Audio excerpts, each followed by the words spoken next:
I call to order the March 28, 2023 Richland 2 Board of Trustees School Board meeting. May I have a motion to approve the agenda? Madam Chair, Mr. Trapp. I move that we approve the agenda for the March 28, 2023 regular board meeting.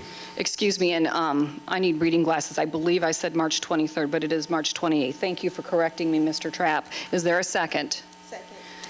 A motion has been made by Mr. Trapp and approved by Dr. Scott to approve the agenda. Is there any discussion? There's no discussion. Board members, please vote.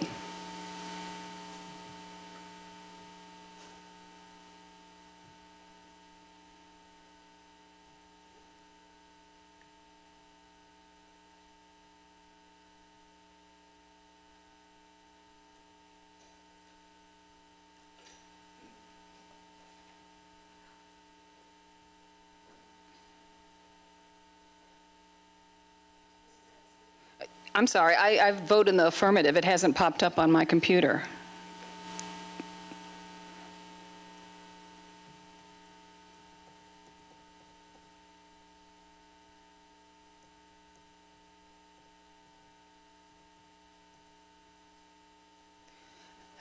And the vote is 4 yes. Hold it, one, I'm sorry. One abstention, one not present. I'm sorry, there's a big mix-up there. So the motion carries with 4 yes, 1 not present, 1 no, and 1 abstention. May I have a motion to go into executive session? Madam Chair, I move that Mrs. Nash, I'm sorry. I move that we convene an executive session for the purpose of discussing receipt of legal advice regarding the Jewel class action litigation, receipt of legal advice regarding social media class action litigation, student admission requests into the district's audit education program, student appeals, breach of contracts, and employment recommendations and certified releases.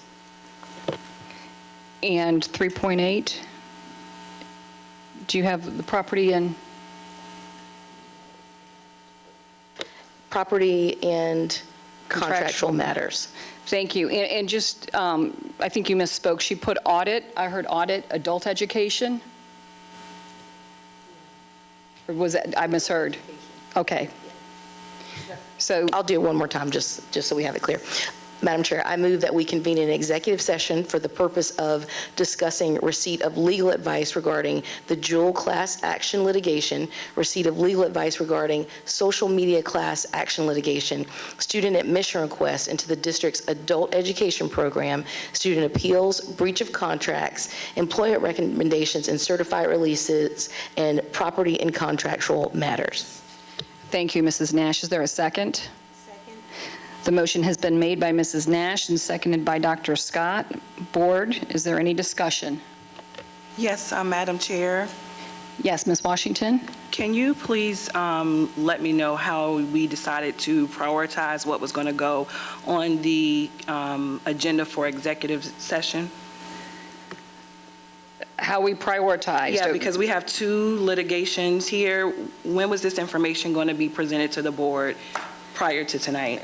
Well, actually, our interim superintendent had things come in through administration as well in terms of items that need to be taken care of. She asked me about it, I would say a month ago, whether we wanted to participate or not, and I said this was something that needed to be brought to the board. So there are times when administration, and these are 2 examples, and one of them is a few years ago, and somebody can correct me if I'm wrong, 12 months to 18 months ago, the board voted to participate in the Jewel class action lawsuit. So this is an update for this. And also there is a a social media class action lawsuit. And so this is something too that we need to receive legal advice on to see if our district wants to participate in it. And you received this a month ago, this request a month ago? Well, she asked me if this was something that we would be interested in, and I said we would need to bring this to the board and share it with the board so the board could decide whether or not to participate. Thank you. Is there any further discussion? Okay. With no further discussion, board members, please vote.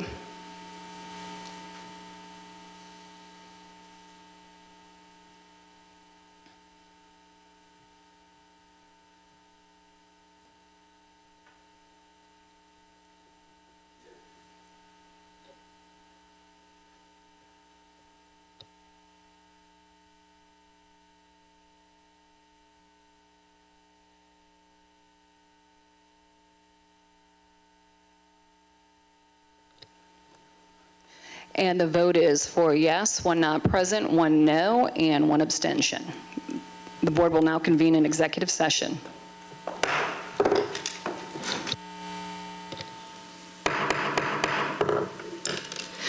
May I have a motion to come out of executive session? Madam Chair, Mr. Trapp. I move that we adjourn executive session at 6:44 and we resume public session. Is there a second? Second. Mr. Trapp has motioned that we come out of executive session, and it has been seconded by Dr. Scott. Is there any discussion? There's no discussion. Board members, please vote.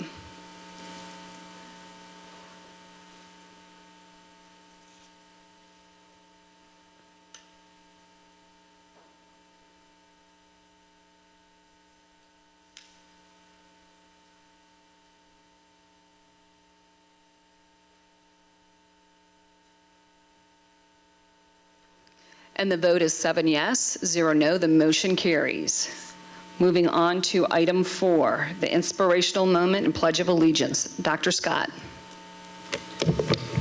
Thank you, Madam Chair. Tonight, we have, under the leadership of the new head coach Adrian Henderson, assistants Brandon Harrison and Earl Graham, the 2022-2023 Richland Northeast wrestling team, which embodies the meaning of adversity. A team that faced many challenges during the onset of this season, but continued to persevere through adversity, comprised of young leaders who are students first and foremost, who have consistently conducted themselves with integrity, dignity, and respect.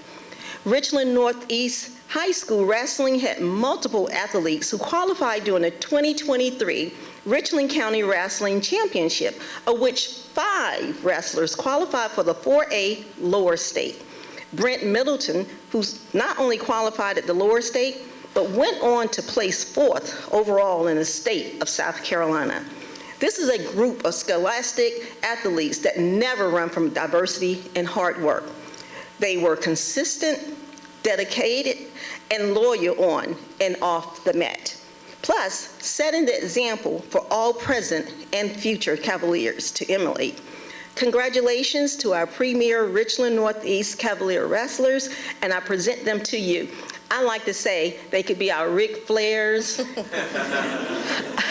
our Anderson brothers, our Wahoo McDaniel, and so forth. And you wonder why I know that? Because I used to go to these wrestling matches as a kid on Tuesday nights. So I'm looking forward to present to you the Richland Northeast Cavalier wrestlers, and I want your autograph before you become famous. I turn it over to you guys.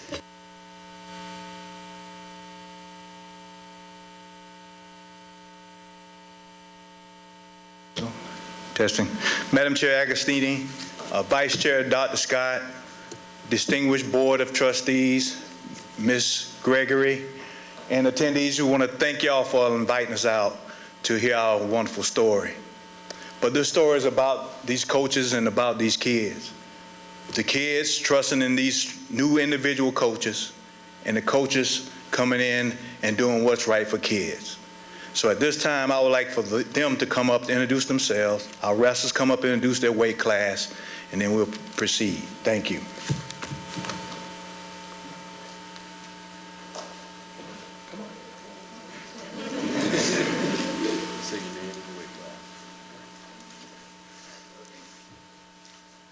Desmond Bishop, 285.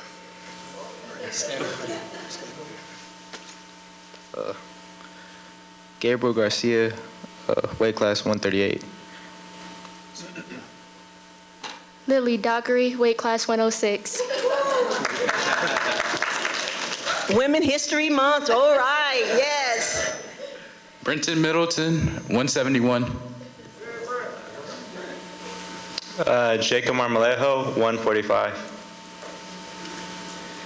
Bernard Roberts, 152. Gabrielle Bancourt, 132. Peyton Etheridge, 160. Durian Benjamin, 120.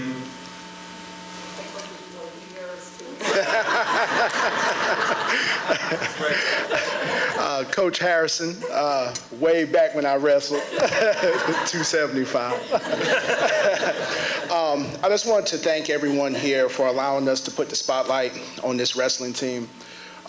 Their season was in jeopardy, but they continued to fight. They continued to practice despite that, and they overcame a lot of adversity to get where we got. To have over 6 wrestlers place, one placed 4th overall in the state. We did some amazing things under some extreme circumstances, and I can't commend the kids enough, and also the parents and local community members enough. Adrian Henderson, the head coach, and I just want to thank you guys for trusting in me and putting all in, and that's all I have to say. Earl Graham, assistant coach, and again, we had a great season. I want to thank each and every one for participating. Brent Middleton, he placed 4th in the state, did a fantastic job. One other thing that I'd like to bring to your attention, based on what these wrestlers have done, we now have, for the 23-24 season, a new sponsor, and his name is Mr. Billy Colucci. Okay?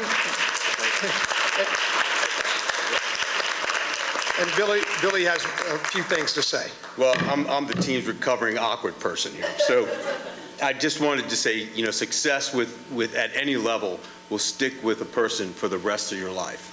May God continue to bless you guys in all the adventures that you go. And we're a custom award and manufacturing company in Irmo, and we custom manufacture championship awards. What we are privileged to do is we commemorate special moments in people's lives, right? And we can do that, and we get invited to celebrate what these guys have just done. What an honor and privilege it is for somebody like me to go, wow, you chose us to help celebrate that. And as a former athlete, I know what it's like and the energy and work and what you have to do to put into it. And so we custom made this for Brent Middleton. Oh, wow. It's a custom championship award for participating in the state finals against all the adversities and all the challenges. Brent, congratulations, my friend. Thank you. And we're going to be the 22, 23, 24 sponsor of the wrestling team.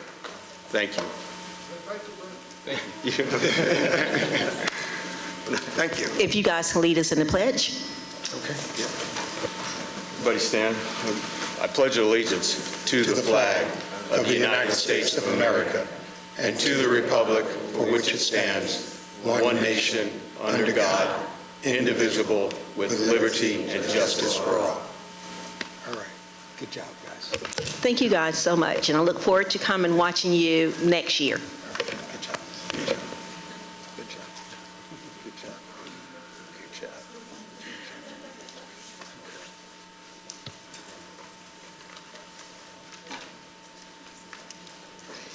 Thank you, Dr. Scott, for that inspirational moment. We are moving on to item 5 on the consent agenda. We are going to pull out item 5.4, ratification of personnel for the 2023-2024 school year. Board members, is there any other item on the consent agenda that you would like removed for discussion? Okay. Could I get a motion first to approve the other areas of the consent agenda before we start talking about the ratification of personnel?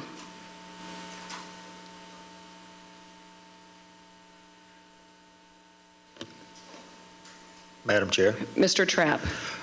I move that we approve the consent agenda items 5.2, 5.3, and 5.5, and 5.6. Mr. Trapp, would you mind reading the items as well? Yes. Thank you. I move that we approve the minutes from the previous meeting, that we also approve the classified employment releases and in-district transfers, that we also approve capital improvements and academic waivers. Thank you, Mr. Trapp. Is there a second? I second. The motion has been made by Mr. Trapp and seconded by Mr. Porter. Is there any discussion on this part of the consent agenda?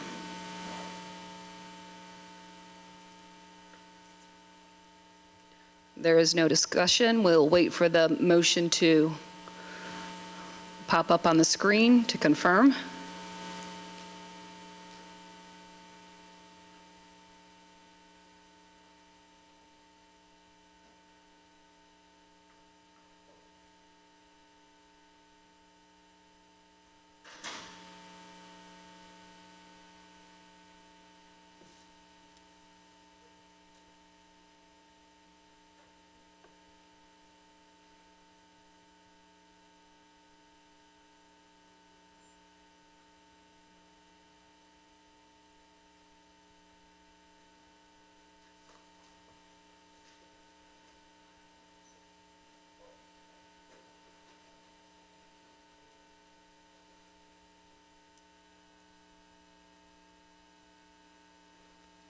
Mr. Trapp, could you please confirm the motion?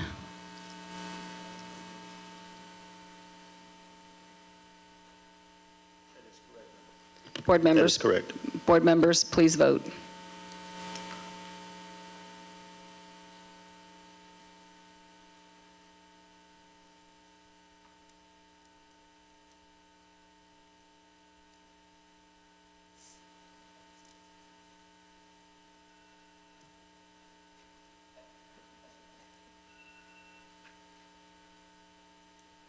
And the vote is 7 yes, 0 no. The motion carries.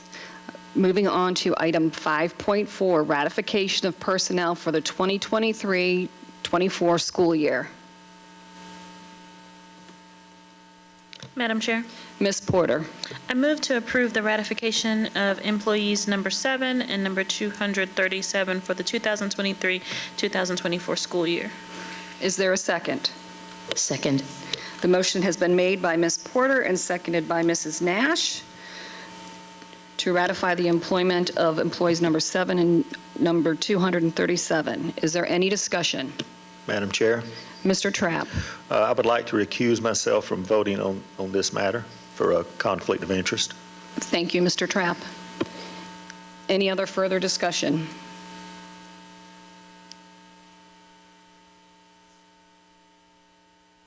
We'll wait for the motion to be posted.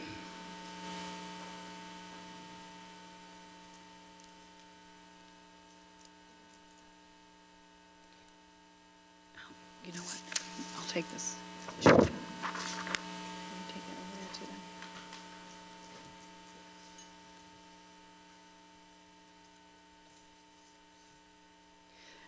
them. Mrs. Porter, could you confirm that's correct?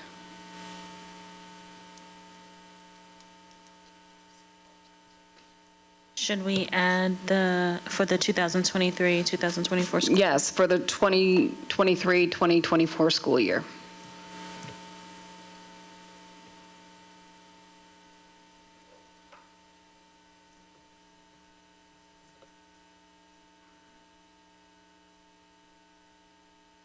That's correct. Board members, please vote.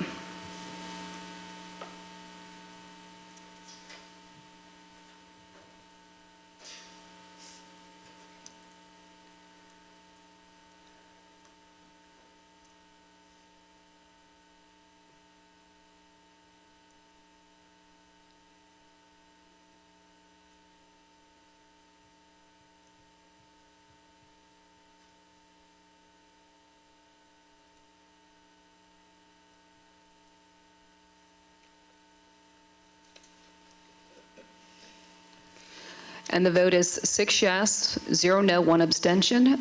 The motion carries. May I have another motion? Madam Chair, Mrs. Porter.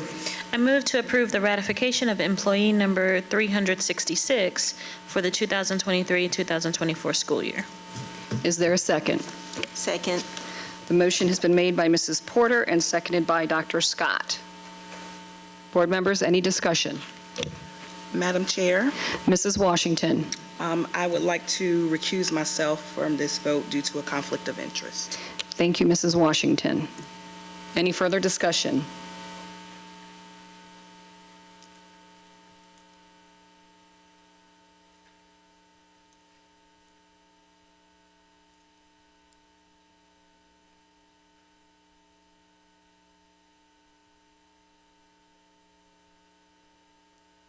Mrs. Porter, can you confirm the motion is correct? That is correct. Board members, please vote.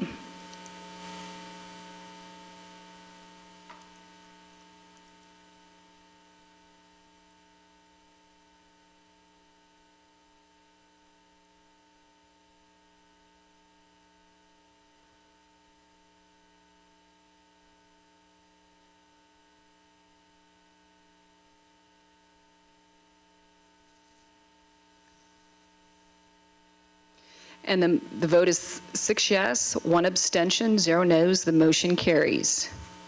May I have a final motion? Madam Chair, Mr. Trapp.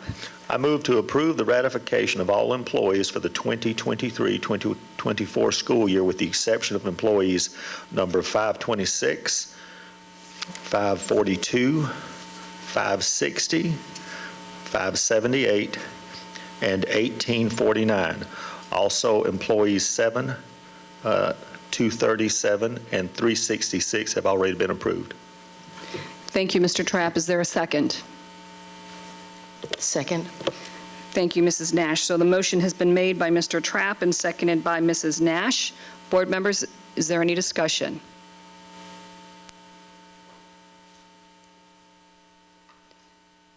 There's no discussion. We'll wait for the motion to post.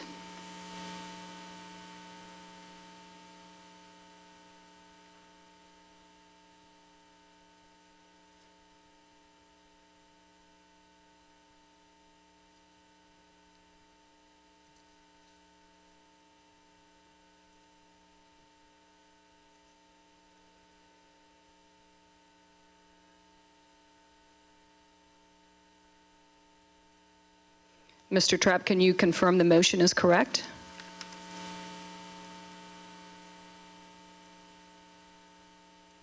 Yes, that's correct.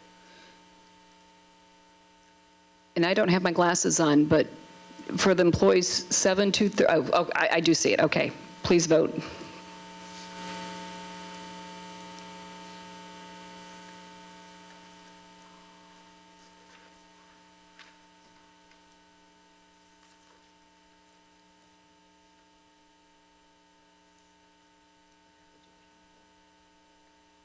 Ms. Council, I need to do a hand vote. My computer has died on me.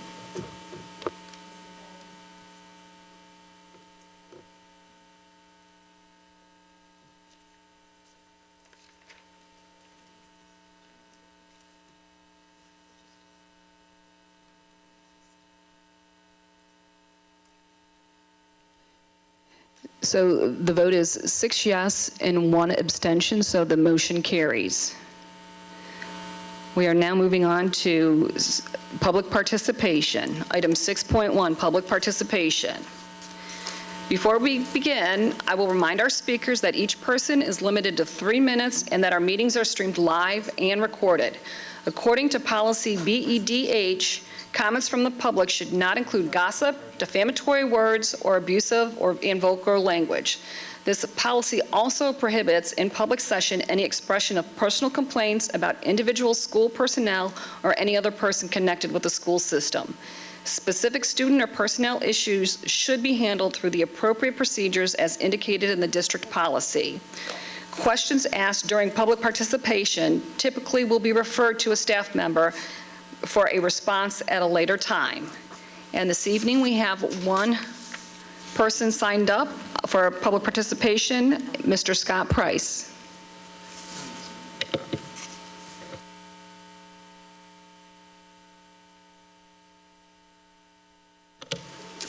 Scott Price, 185.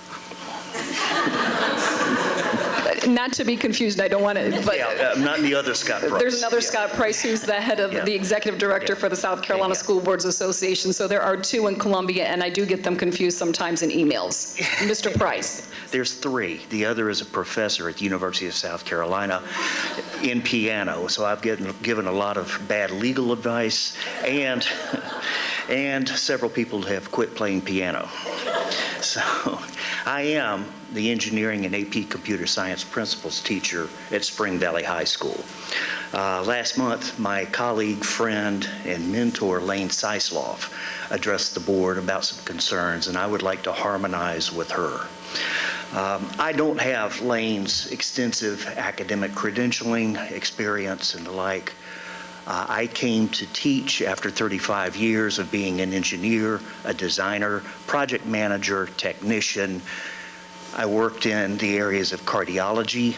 I developed systems for railroads to inspect their rails and tracks, power monitoring systems for residential and commercial services, and in secure communications. So I bring a lot of that to Spring Valley and Richland too. Two of my past projects required approval to export from the United States Congress and the President of the United States. And I took every step in between there, meeting with every department head, congressmen, senators, and the like to do that. So I know what it takes to be competitive. I know what it takes to have critical thinking and problem solving. That's what I do. At Spring Valley, my first 3 years, I was given the permission and support to launch 5 new programs at Spring Valley, and then innovate within those programs as I deemed fit. Last year, I graduated 25 CATE completers in engineering. That's a Richland 2 record. I also did that while having a kidney transplant. I was also asked and served on a committee that rewrote the engineering standards for the state of South Carolina, the standards that we now operate under. I came to teach to improve lives and to give my students a competitive edge. I believe the evidence shows that I've done that. This year, my 5th year of teaching, has been the most challenging academic year in my short career.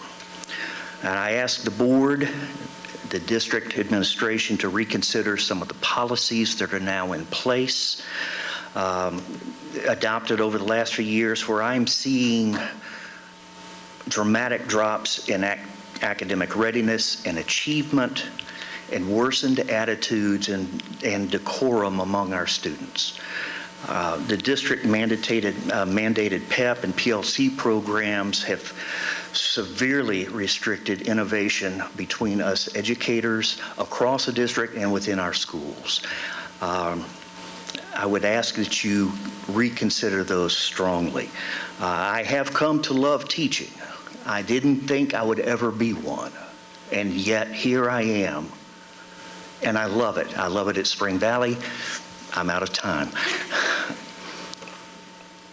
I want to stay at Spring Valley for a long time. Thank you, Mr. Price. And I would say this, if you need to, please follow up with an email to us. I'll be glad to complete your thoughts. Thank you very much. Thank you so much. I appreciate it. Thank you.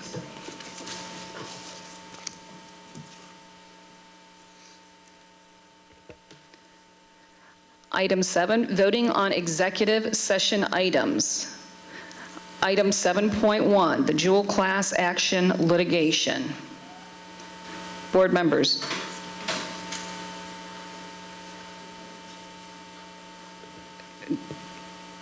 Is there a motion for item 7.1? Madam Chair.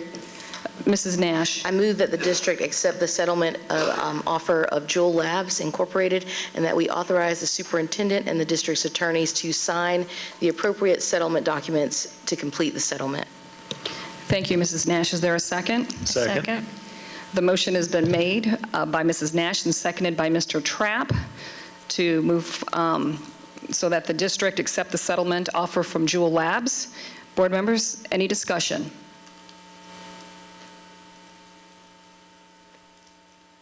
There's no discussion. Board members, please vote.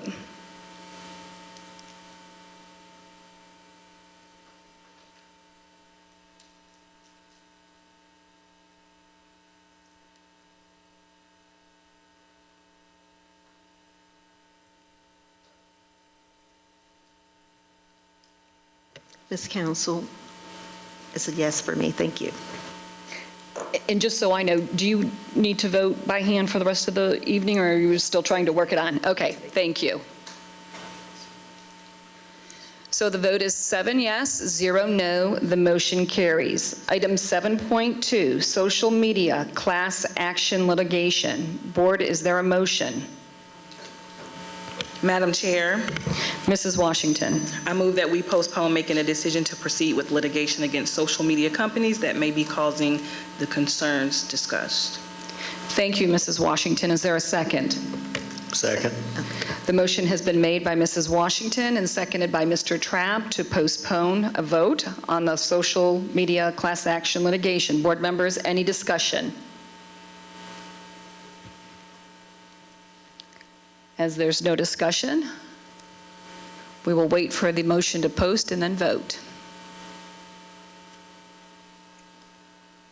Mrs. Washington, can you please confirm your motion? That's correct. Thank you. Board members, please vote.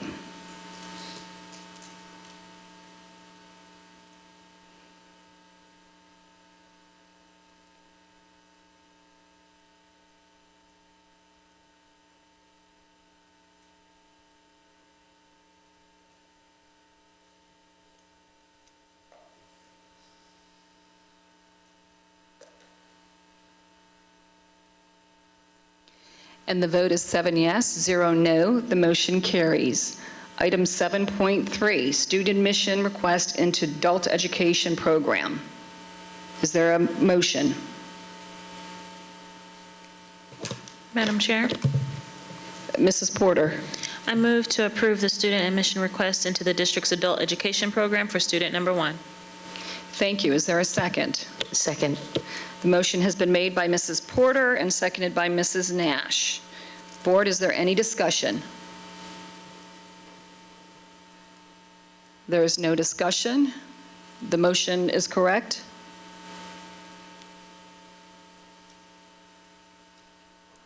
Yes? Okay, the motion is correct. Board members, please vote.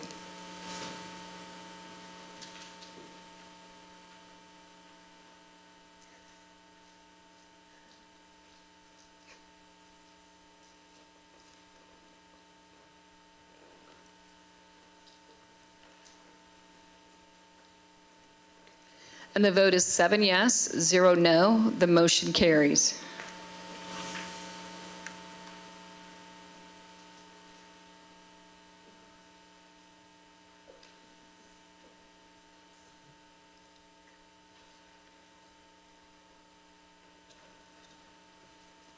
Moving to item 7.4, student appeals. Madam Chair, Dr. Scott. I would like to make a motion for student number 1, Blythewood Academy, for student number 1, deny the appeal. Is there a second? Second. The motion has been made by Dr. Scott and seconded by Mrs. Nash to deny the appeal. Board, is there any discussion?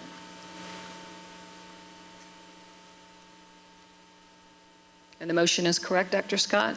Oops. That's correct. All right, board members, please vote.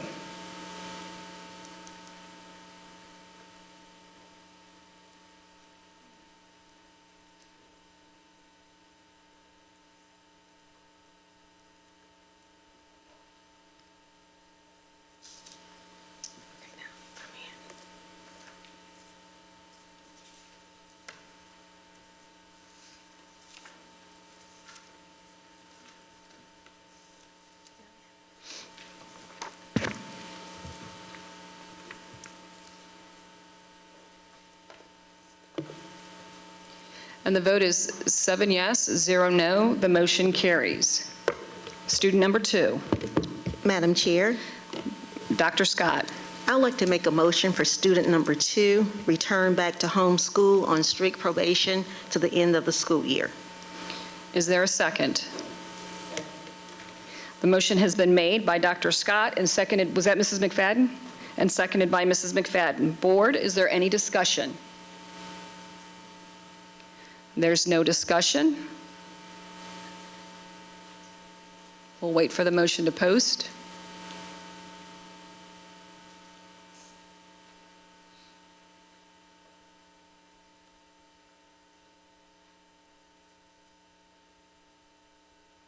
Dr. Scott, please confirm the motion. That's correct. Thank you. Board members, please vote.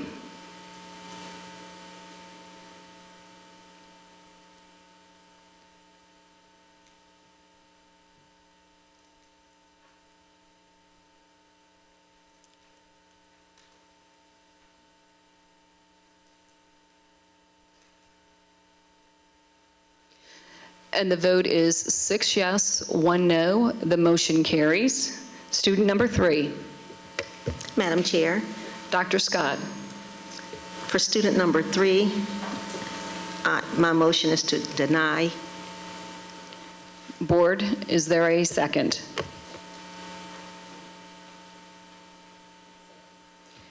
The motion has been made by Dr. Scott and seconded by Mrs. McFadden. Is there any discussion? Madam Chair, Yes, Mrs. Porter. can you explain to me exactly what that would result in? Deny the appeal. Right, would that result in homeschool or Blythewood Academy? I mean, right. I have to pull the student back up. Yeah. Okay.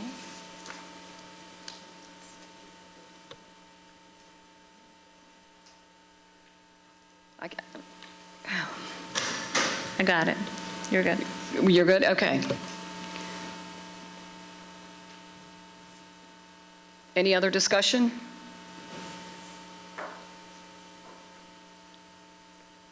Board members? Is that, Dr. Scott, did you have a comment? Okay. Board members, please vote.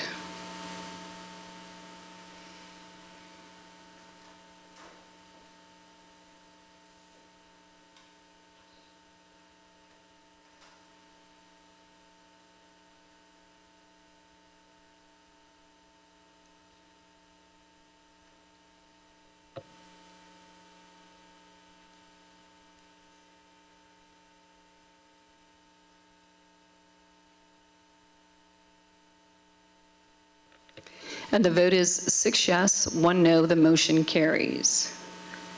Thank you, Dr. Scott. Item 7.5, breach of contracts. Is there a motion?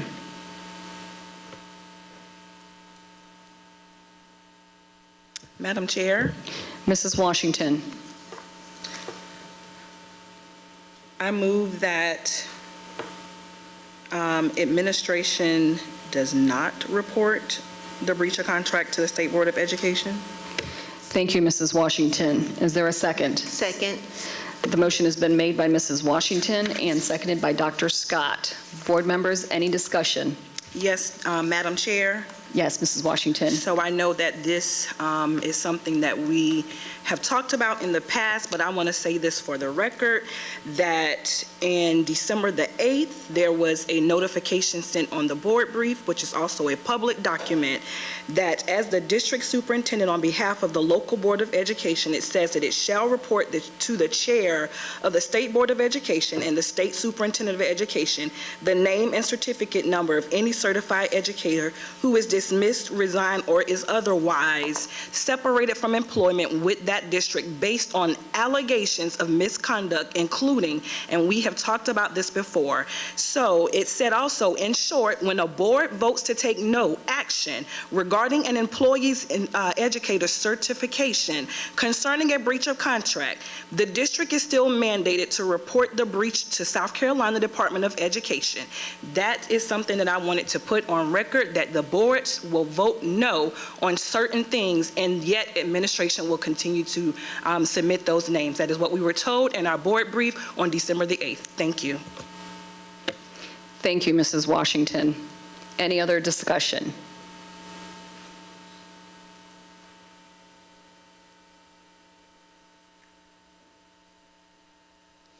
Mrs. Washington, can you confirm the motion? It's correct. Thank you. Board members, please vote.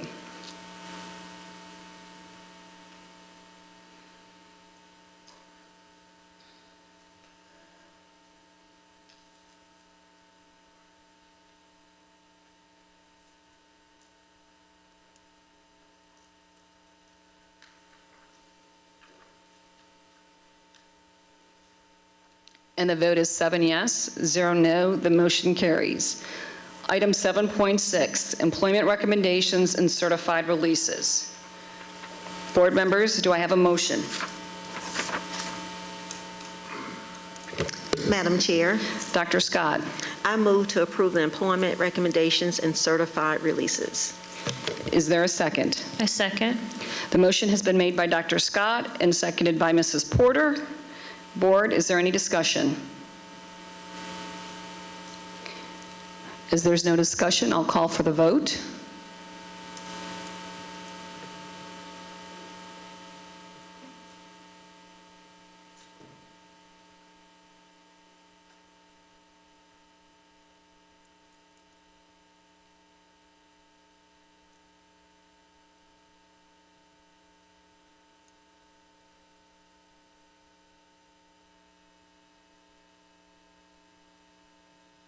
And the vote is 7 yes, 0 no. The motion carries. Item 8, unfinished business, action requested. Item 8.1, the 2024-2025 school year calendar. Mrs. Gregory. Yes, these are for unfinished business action requests. Okay, board members, may I have a motion? Madam Chair, Mrs. Porter. move to approve the calendar for the 2024-2025 school year. Is there a second? Second. The motion has been made by Mrs. Porter and seconded by Mrs. Nash to approve the calendar for the 2024-2025 school calendar year. Is there any discussion? There's no discussion. Board members, please vote.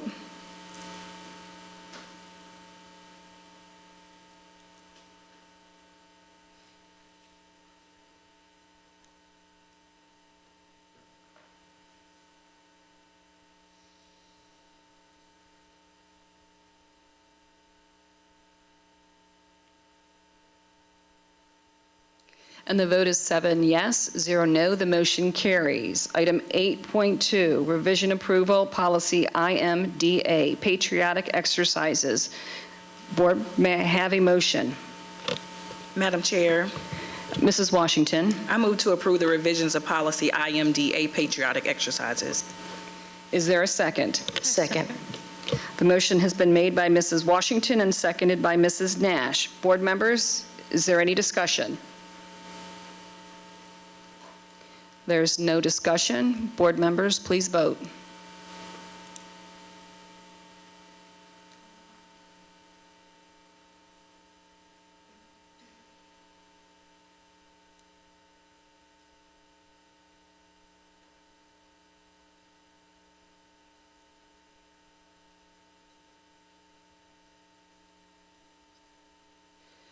And the vote is 7 yes, 0 no. The motion carries. Item 8.3, revision approval, policy IMDB, flag motto displays. Board members, may I have a motion? Madam Chair, Mrs. Nash. I move to approve the revision of policy IMDB, flag motto displays. Is there a second? Second. The motion has been made by Mrs. Nash and seconded by Dr. Scott. Is there any discussion?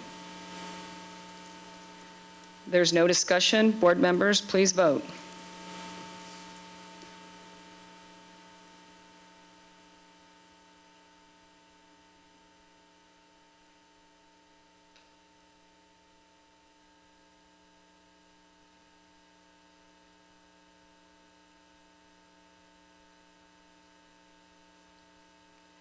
And the vote is 7 yes, 0 no. The motion carries.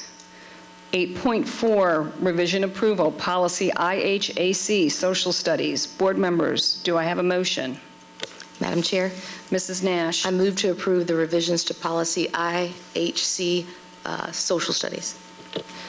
A motion has been made to approve policy IHAC, social studies. Is there a second? The motion has been made by Mrs. Nash and seconded by Dr. Scott. Board members, any discussion? There's no discussion. Board members, please vote.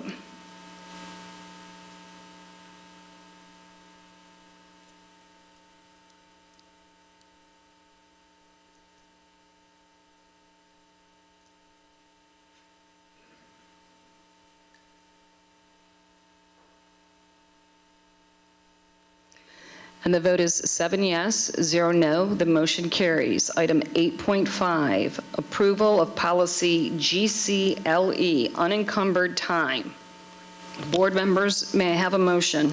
Madam Chair, Mrs. Porter, I move to adopt the policy GCLE, unencumbered time. is there a second? The motion has been made by Mrs. Porter and seconded by Dr. Scott to adopt the policy GCLE, unencumbered time. Board members, is there any discussion? There's no discussion. Board members, please vote.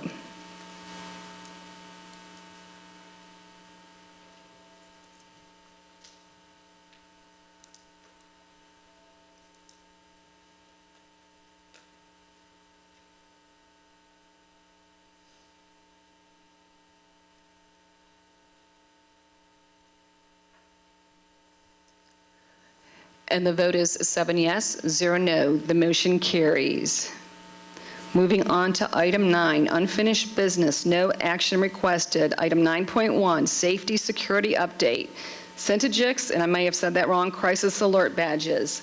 Mrs. Gregory. Yes, thank you, Ms. Agostini. Will Anderson is coming to the podium, our Chief Operations Officer, and he is going to provide a safety and security update on Centegix crisis alert badges. Good evening. Help if I'd have the clicker here. So thank you, Tony. Good evening. Happy to be here tonight to discuss another a step in our way to keep us safe and keep our children and faculty safe in Richland too. We're in the process of finishing rolling this out, and I'm going to talk more about it. The first thing I want to say is we're the first district in the state of South Carolina to have this software, and so we're very excited for this software. So this presentation is going to teach you a little bit more about the software and tell the public as well of what we're doing. We hope to have in the next week or so a demo of this so you can see how it works in action, a live demo. So this is Centegix is basically the manufacturer, but it's a crisis alert system. It's the ability to alert you and alert the emergency personnel in the event of some type of emergency. So today I'm going to talk a little bit about the system and then how to wear the badge, and I'll pass the badge around so you can use it as well. So I think the first is an overview of this video of some other districts across the country who have implemented this, and I think it tells a pretty good story as we get started.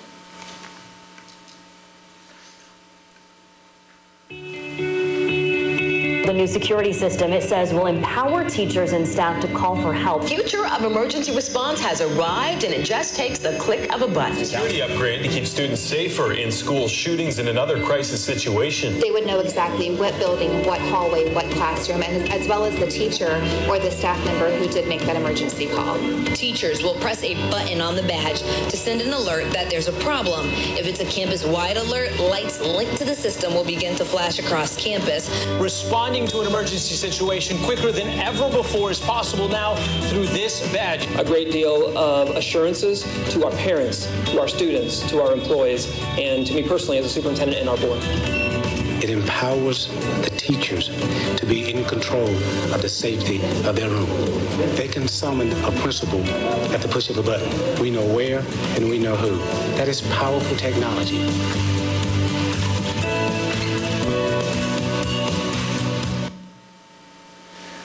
So as you can see, it's a pretty cool piece of software, and talk to you more about it today.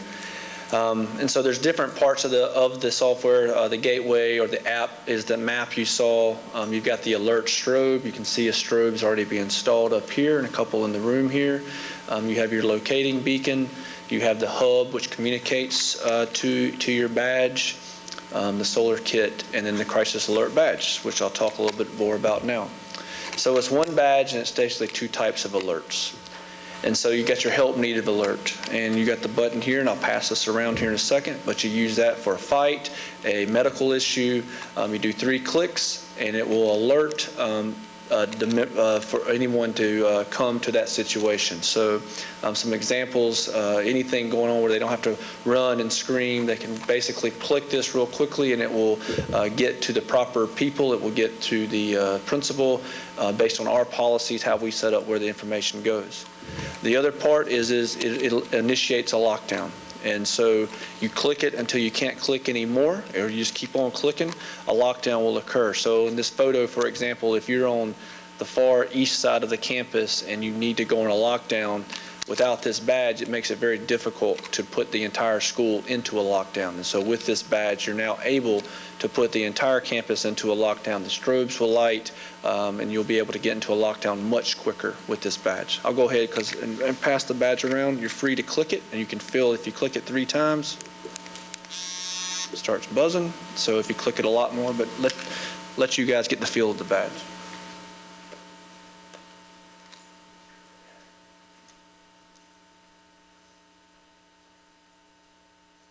And so how to initiate a staff alert. And so as I mentioned, you basically press it 3 times, and then you can go for these alerts. And you wear it with your ID badge. So for those different alerts there that you can see. And there you go. And it goes to the site responders who we have set up, be principal, AP, SRO, security staff, etc. This is what happens, what you see on your mobile app or on the phone. And so once the badge clicks, it alerts with the lights and with the notification of exactly where the incident occurs. And so very quickly, you can get there. You can do it discreetly. Say, for example, if a teacher suspects a weapon in that classroom, without notifying or making a stir, they can discreetly press the button, can alert the SRO and others to come to that classroom and to help assist in that situation.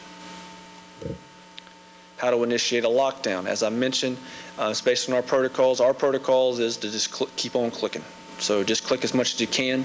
And it goes back to when we would initiate a lockdown based on our processes and protocols that we have, that all of our schools have. We call it the standard response protocol.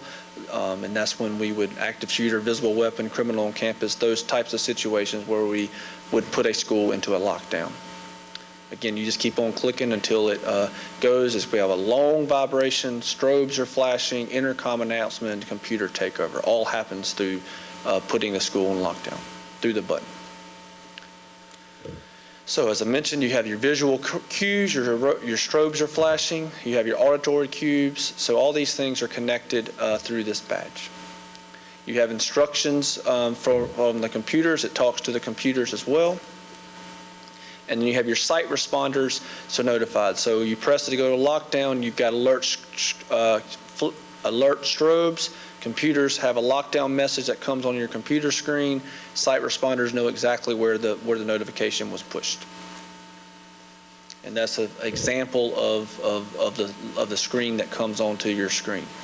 So again, say for example, the Blythewood High School situation that was a hoax, thankfully, but we went into a lockdown. This would have been very quickly, the school would have been locked down and tight as opposed to taking a few minutes just because trying to figure out what was going on. How to wear the badge, simply, you click it on there. It's just this is what the same training you're getting today. I'm doing it very quickly, but the same training we're doing with all of our staff. Don't leave it on your desk, keep it accessible. Inadvertent badges happen, so we have to make sure, just don't wear it somewhere you're going to keep, like, calling somebody on your cell phone like you would accidentally do. So we got to make sure we wear it correctly and then wear it at all times. You never know when you're going to be in a situation where you need it. A couple of FAQs there. The biggest one is, as you notice, it does track, but it doesn't only tracks when you press the button. So we verified this multiple times. It's not actively tracking you as an employee. It only tracks when you press the button, and it only tracks here because it connects to these sensors. It doesn't connect anywhere else. So off campus, it's not going to work if you press it. So these are some of the FAQs we want to make sure staff understand. Again, don't worry, you're not being tracked. Your location is only shared when the badge is pressed. Please do not write on the badges. Badges lost, let us know. Badges work inside and outside, but not off campus. And then a few strokes are okay, so don't be scared to use it. So a recap, 3 clicks, get you help for medical, fight, room area issue. Lots of clicks will put the school on lockdown. So again, this is just a knowledge check. What's the difference between a staff alert and a hard lockdown alert? Ms. Nash? 3 clicks, yep. And how should you wear your badge? I went quite fast. There you go. You guys are great. I learned this from our academics folks. So next steps, the system is currently live, so not actually live yet, but technically. And then we will start doing the badge, the scanning, the training is happening, and we're ready to go. So here's our chart to show where we are in the process. You can see we are, when we got this to you guys last week, we're now through the 17th, and so we are complete with finishing the installs, as you can see, conducting training, and we will officially be completely live the week of April 24th. We're going to do some testing of the badges the week next week, and then some more testing to make sure everything works, and then we'll be ready to roll. Every staff member will have a badge at every site. That, happy to answer any questions that you may have. Board members, questions? Mr. Trapp, yes. Several. How is this kept charged? Will the employees have to charge it periodically, or does this have a battery that lasts an incredibly long time? From my understanding, you don't have to do anything with the badge. Okay. It's you don't have to. I'm not the expert. I can get you that answer. I don't know if anybody else in the room. Oh, thank you. Okay, so it's a very, very long time. Okay, so, Yes. so the employees don't have to worry about doing anything except keeping up with the badge. Who will have these badges? Have we determined who on the staff will have them? Through our security department, and then it will run down to the schools. So the school administration will be responsible for administering and keeping up with that, and then our safety and security team will be working through that with each of the schools. Okay, eventually teachers and administration. Oh yeah, as of April 24th, every staff member will have a badge. Okay, all right. And is this Wi-Fi controlled? How does it? I'm just curious. It's not that important. Okay. So there is a distance when you're away from one of those points. For example, if you're out in the outside with the students at recess or something, it may not work. It's the distance to where you are in a controller. Right. So okay. I'm not, again, you can ask the IT guy. But. Okay. Okay, and that's something we'll let the teacher, we'll train the teachers so that obviously if you're out on the yard and something happened, you want to most locations they should be covered unless they have obviously gotten too far away. But we've done a pretty good job of going back with if they've gone and Centegix has gone and put these in, but we'll come back to sites and verify, all right, we need to move this here. For example, we did this here at this building recently. We had to move a couple of things because they were not working. So that's part of the testing, as we'll go through the testing to make sure, okay, well, let's get this receiver closer to this part of the playground, for example. So, good questions. Yeah, thanks. Mrs. Nash? Can you add more receivers if you need them? Sure. Yeah. Okay. Yeah, we want to. Yeah, like mainly like you said, the playground stuff. Yes, ma'am. Okay. Right. Mrs. Porter, did you have a question? Okay. Are the solar kits also going to be placed at athletic events outside of the football field? Yes, the great question. So if a team is, say, practicing at one afternoon and there's not trainers on the other side of the field and they need to make an emergency, so because if a child's having some type of health emergency, medical emergency, they can click that as well. So that's great. Great. That's why those are there, so they can use the solar panel power to work those fields. Yep. Any other questions, board? I have just a couple. One, what is the cost for the service? And two, where is the money coming from? The cost is roughly, I believe, $900,000. And we had written into part of the ESSER funds to pay for this. I forget exactly which. But one of the ESSER funds, I mean, Yes, that's good enough. It's not coming from our general fund, but one of the CARES Act. From the ESSER, it was written into our Section 11. Yes, ma'am. Okay. That's good enough for me. Any other? Yes, Mrs. Porter.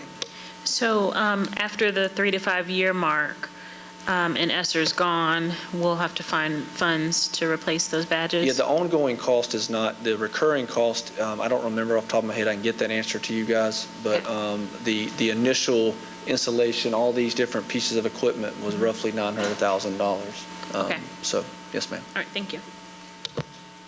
Mr. Trapp? I just have one further question, and I want to point out that I'm the guy that worries about everything failing, okay?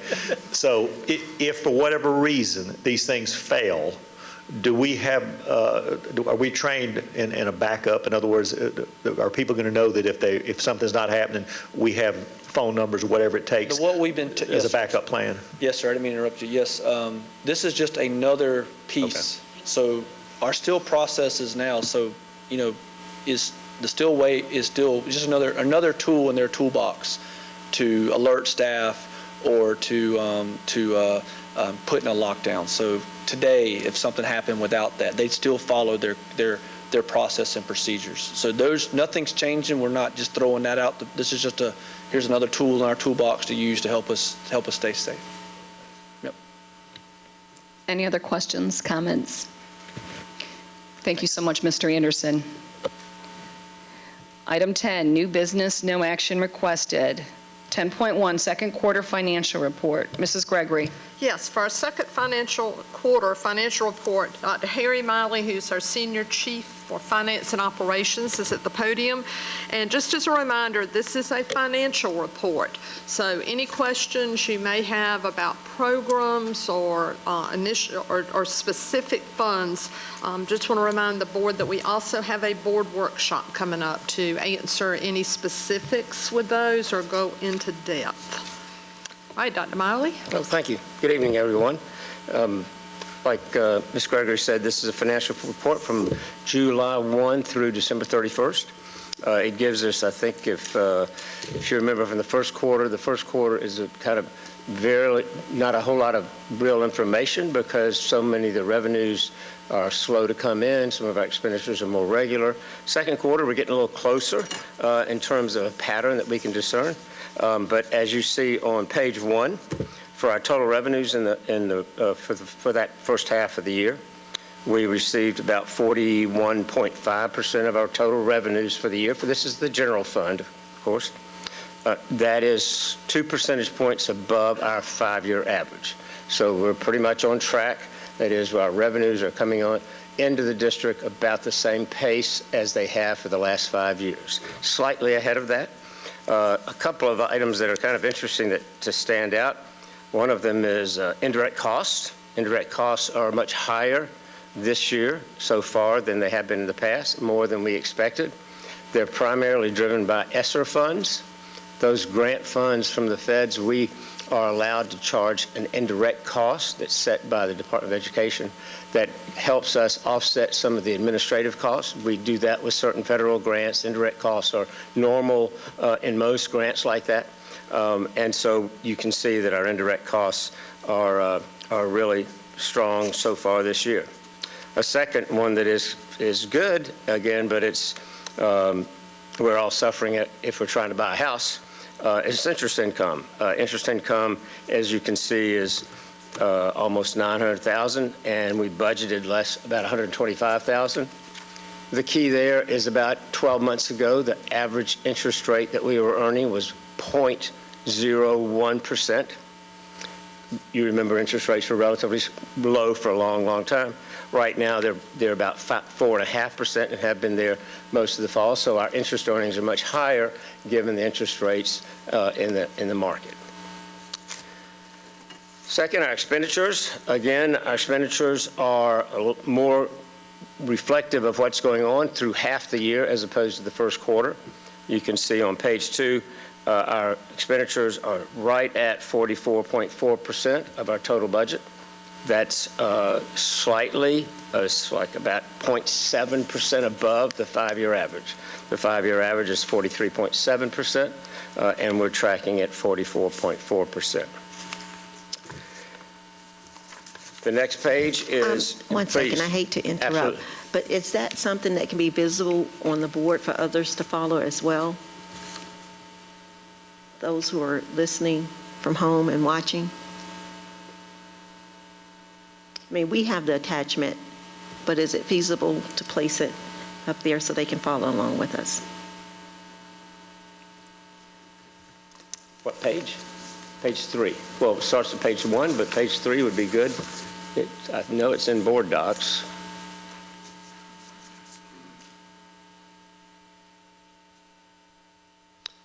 That is page, okay, that's page 2, the expenditures, 40, little blue mark there. There you go, 44.3%. And then the next page, any questions on that page, on expenditures? The next page, thank you, Tony, is our EIA funds, Education Improvement Act funds. The total for the year, as you can see, they come in various funds. Again, these aren't in our general fund.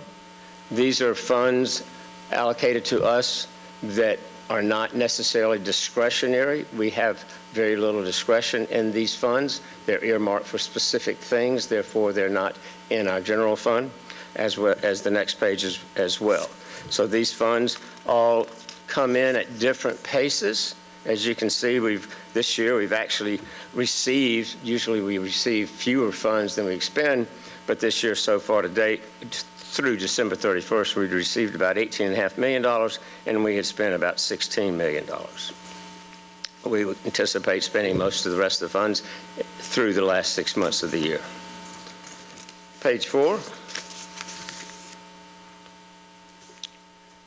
These are all of our special revenue funds. They are given with ESSER. They're 3 to 5 times larger in terms of dollar amounts than they have been in the last 3 to 5 years. But ESSER funds, as you can see, are the largest component. For instance, the ARP ESSER 3, those are our largest. That's our last batch of ESSER. It will be needed to be spent by September 2024. The ESSER 2 funds, we have spent about $5 million of those, and we will need to spend those by this summer of September 23. Now again, while it looks like we have large balances, again, this was through December 31st, and we're 3 months into the year, and we have 3 more months to spend. So we anticipate that the ESSER 2 funds will be fully allocated. On page 5, we have the school board's budget. We are a little out of line so far this year to date, primarily driven by our legal fees. We will see how the rest of the year goes. We may need to make a budget transfer to this category to make sure we have adequate funds to fund all the rest of the year for the board activities. And with that, page 6 is a brief recap and summary of our bond referendum funds. And again, this is through December 31st. So again, we have been spending money since then, so we will be updating this with our third quarter report. Overall, I think this district is in good shape in terms of our revenues as anticipated on a regular 5-year basis. Our expenditures are right in line with our former years, the last 5 years, and so we feel like the district's in great shape. I'll be glad to answer any questions. Thank you, Dr. Miley. Board members, questions? Dr. Scott? Thank you, Dr. Miley. I think on page 6, I just have a question, and this may be for when we get to the budget part of it. I'm not sure, so you can answer that. When we look at number 2 at the bottom of page 6, but it says page 5 here, where it says each board member is allocated $7,000 for board-related travel, including registration costs and so forth. 2 questions. One is, do we have this discussion at the next budget meeting if we wanted to increase that? And then 2, for the years that the board members did not exceed that $7,000, where did that money go? As any expenditure through the end of the year, those funds would be captured in our fund balance in terms of our non-spent revenues. Our budget not spent. As you've seen in the past years, we've had revenues over expenditures and had a surplus. Those funds would be that would go towards that. Yeah, and I'm just wondering, and that make a whole lot of sense if the board member is not coming back for the following year. But I'm just curious, if the board member carries over for the next year, why can't that money carry over with that board member? We don't carry over general fund, but I'm sure But this that- is not a general fund, this is a line item that will be a part, or does it have to be a part of that general fund? These funds are general funds, yes, Okay, ma'am. so- Your budget is general fund money. Okay, Yes, so we ma'am. need to just wait until the budget workshop to have And then these. during that budget workshop, y'all can decide how much what you want for that. Instead of 7,000, whatever y'all prefer to do, that would be a budget issue. Yes, ma'am. Okay, I'll save my question to then. Thank you. Okay. Agreed, did you have a comment? Oh, okay, I'm sorry. Are you finished, Dr. Scott? Okay, Mrs. McFadden? Yes, I'm just curious because I do believe that the travel fund for the board members was not $78,000, but $63,000. We increased it anticipating more travel when we had the different, since we had, it gets a little complicated, we had 7 board members July 1. Some of them, most of them traveled. Some of them spent travel money. They left in November. We had 4 new board members, and our practice in the past is that we didn't just give those 4 new board members the balance of what the other board member had not spent. We gave them, allocated them the full 7,000, even though they wouldn't be here for the full 12 months. And so we made sure there was adequate revenues for that adjustment. Okay, thank you. Mr. Trapp, did you have any questions? Oh, okay. Any other board members?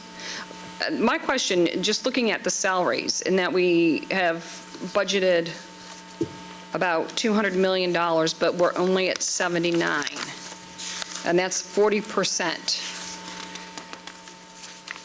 Yes, ma'am. So, and I guess I might need you to walk me through this, because when do they start getting paid? It seems like that we're going to have excessive surplus, is looking at this. We may. As you see on that same line, and I apologize, I don't have it in front of me, but that 40.17% of the budget, of the budgeted salary expenditure, I'll have to check. That may be normal because we may pay more to finish the year. It's not quite 25% each quarter, but I can find out. But I would imagine that we are running, we're not going to expend all the salary budget nor all the fringe because of our vacancy issues. Okay, could Yes, you ma'am. get back to us with the Yes, thought on ma'am. that? Yes, Okay. ma'am. Any other questions, board members? Thank you, Dr. Miley. Thank you. Moving on to item 10.2, the auditor's report. All right. Thank you, Dr. Miley. We have Matthew Hodges coming to the podium from, help me, Mr. Hodges, if I'm correct, with Burkett, and Burkett. Did You I got say it. enough Burketts? That's it. Well, good evening, and thank you for being with us tonight to share the auditor's report. Well, good evening, Madam Chair, members of the board, Ms. Gregory. Thank you very much for your time and the opportunity to present the results of our audit for Richland School District 2 for the fiscal year ended June 30th, 2022. Tonight, I will present our required audit communications, review our procurement engagement, present a summary of selected financial information from the annual comprehensive financial report, and finish with any questions or comments that you may have. First, I'd like to begin our required auditor communications by addressing the timing of our audit and the issuance of the report. South Carolina state law requires that all school districts publish a complete set of financial statements presented in accordance with generally accepted accounting principles and audited in accordance with generally accepted auditing standards by a licensed CPA firm within 6 months of the close of the fiscal year. As we have in the prior 2 audits, we began our audit in September with a planning meeting held between myself as well as members of the district's finance team. Our first audit request list was sent following this meeting. In October, we determined the major federal award programs and sent over a request list related to the single audit. The procurement request list was also submitted in October, and testing began for both the procurement as well as single audit compliance. The timing of this testing is also in line with the prior 2 audits. However, we did not receive the majority of the items from our initial request list until December. The remaining items from our request list were received in mid to late January of this year. At the end of January, we received the district's fund financial statements and supporting schedules. In February, we reviewed these statements and schedules and proposed an adjusting journal entry that I'll address shortly. The district's fiscal year 2022 annual comprehensive financial report, including management's discussion and analysis, note disclosure, and statistical section, was submitted to the South Carolina Department of Education, along with other required items last week. Dr. Miley and I have had initial conversations about the fiscal year 2023 audit, and we will work with the district in its plan to ensure that the fiscal year 2023 audit is submitted by the December 1, 2023 deadline, including providing our initial request list and engagement letters by June 30th, holding our initial planning meeting earlier, as well as setting deadlines for the request list that we provide, as well as the fund financial statements and schedules. A disagreement with management is a financial accounting, reporting, or auditing matter, whether or not resolved to our satisfaction, that could be significant to the financial statements or to the auditor's report. And I'm pleased to report that there were no such disagreements during the course of our audit. To our knowledge, there were no consultations with other accountants about auditing or accounting matters, similar to obtaining a second opinion. There were no accounting or auditing issues discussed between management and our firm as a condition to our retention as the school district's independent auditors. Management is responsible for the selection and use of appropriate accounting policies. The significant accounting policies used by the school district are described in Note 1 to the financial statements. There were no new accounting policies adopted, and the application of existing policies was not changed during fiscal year 2022. We did not note any transactions entered into by the school district for which there was a lack of authoritative guidance or consensus. With the exception of our one audit finding, which I'll address later, all significant transactions were recognized in the financial statements in the proper period. During fiscal year 2022, the district implemented the guidance in GASB Statement Number 87, leases, for accounting and reporting on leases. The district determined that the intangible right to use assets and lease liabilities are not material to the financial statements as of June 30th of 2022. Next, we'll review some information included in our audit report, and I'll point out some of the information that we're required to report and include in our report has changed in accordance with professional auditing standards. Management is responsible for the preparation and fair presentation of financial statements in accordance with accounting principles generally accepted in the United States of America, or U.S. GAAP, and for the design, implementation, and maintenance of internal controls relevant to the preparation and fair presentation of financial statements that are free from material misstatement, whether due to fraud or error, as well as internal controls over compliance. Management is responsible for compliance with laws, regulations, contracts, and grant agreements, including compliance with applicable requirements of its major federal award programs. Management is also required under U.S. GAAP to evaluate whether there are any conditions or events considered in the aggregate that raise substantial doubt about the school district's ability to continue as a going concern for 12 months beyond the financial statement date. We conducted our audit in accordance with auditing standards generally accepted in the United States of America.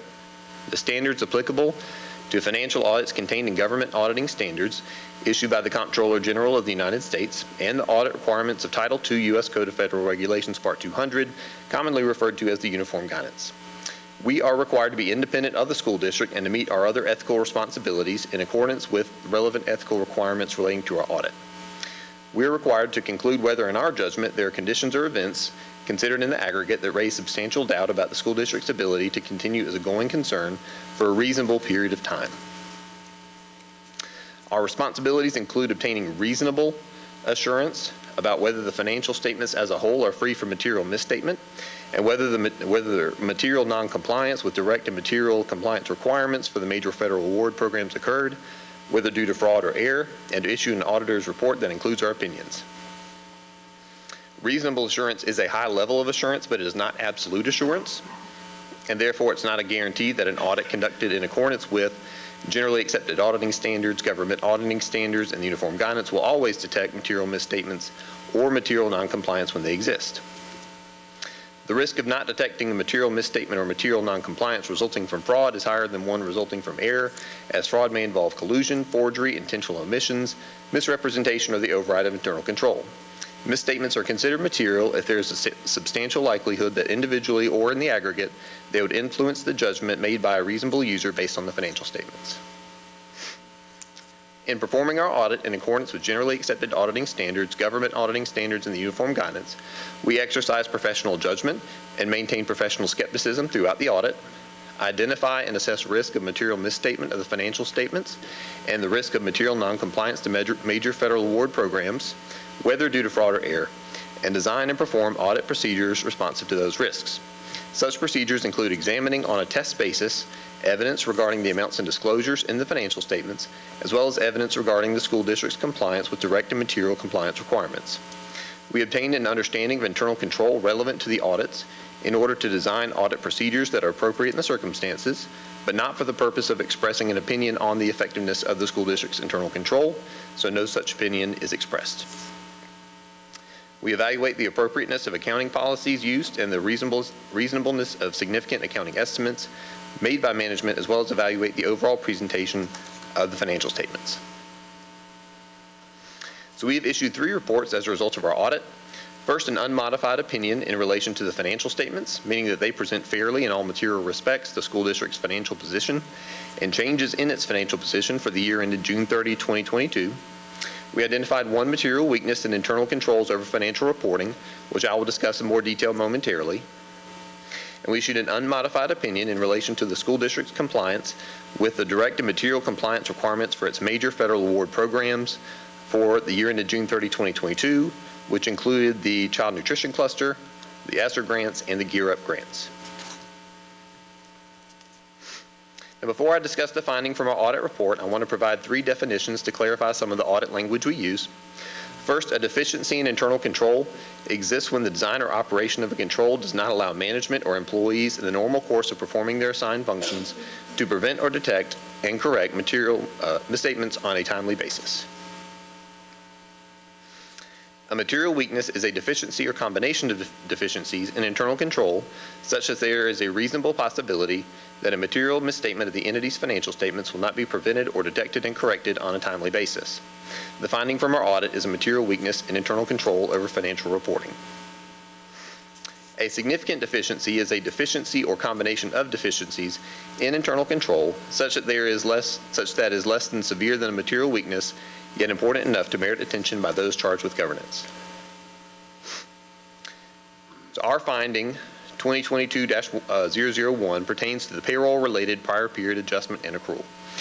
During fiscal year 2022, the school district discovered that there were 56 teachers who were underpaid by $294,000. Some of these underpayments date back as far as fiscal year 2010. Retroactive payments were made both during fiscal year 2022 and in fiscal year 2023. These payments were made out of the school district's general fund and were classified as expenditures when paid.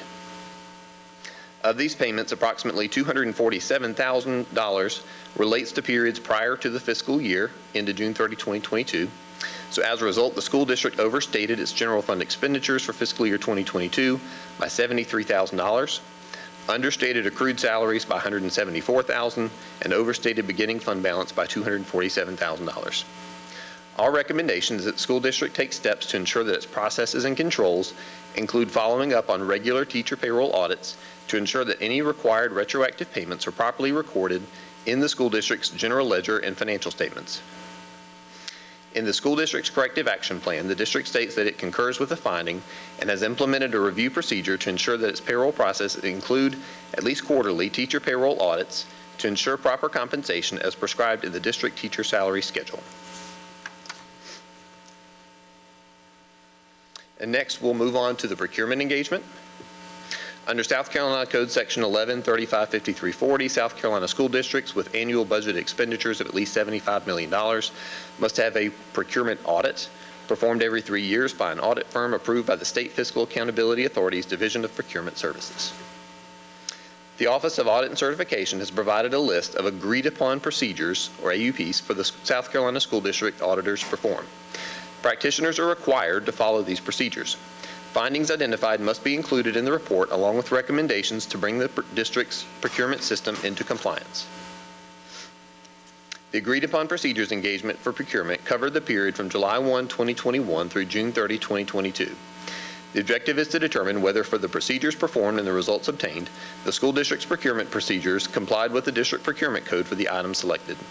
As part of our engagement, we received the district's responses to the State Fiscal Accountability Authority's questionnaire for evaluating internal control efficiency and effectiveness of the school district's procurement operations. The agreed upon procedures engagement required that we perform sampling in the following areas. We selected a 2-month sample of procurement card purchases during the fiscal year. We had 6 findings from this procedure, which I will cover momentarily. We selected a block sample of 200 numerical purchase orders. We selected 4 disposals and sales of surplus property. We selected a sample of 71 procurement transactions and tested for compliance with the SFAA's standard matrix. We selected 3 procurements for compliance with the SFAA's major construction matrix, and we selected change orders from the applicable construction projects selected for testing. We reviewed copies of all sole sourced and emergency procurements for the year ended June 30, 2022 to determine that each transaction was adequately explained, properly approved, and accurately reported. We reviewed 100% of unauthorized procurements for the year ended June 30, 2022 to determine if they were properly addressed in accordance with the school district's procurement code.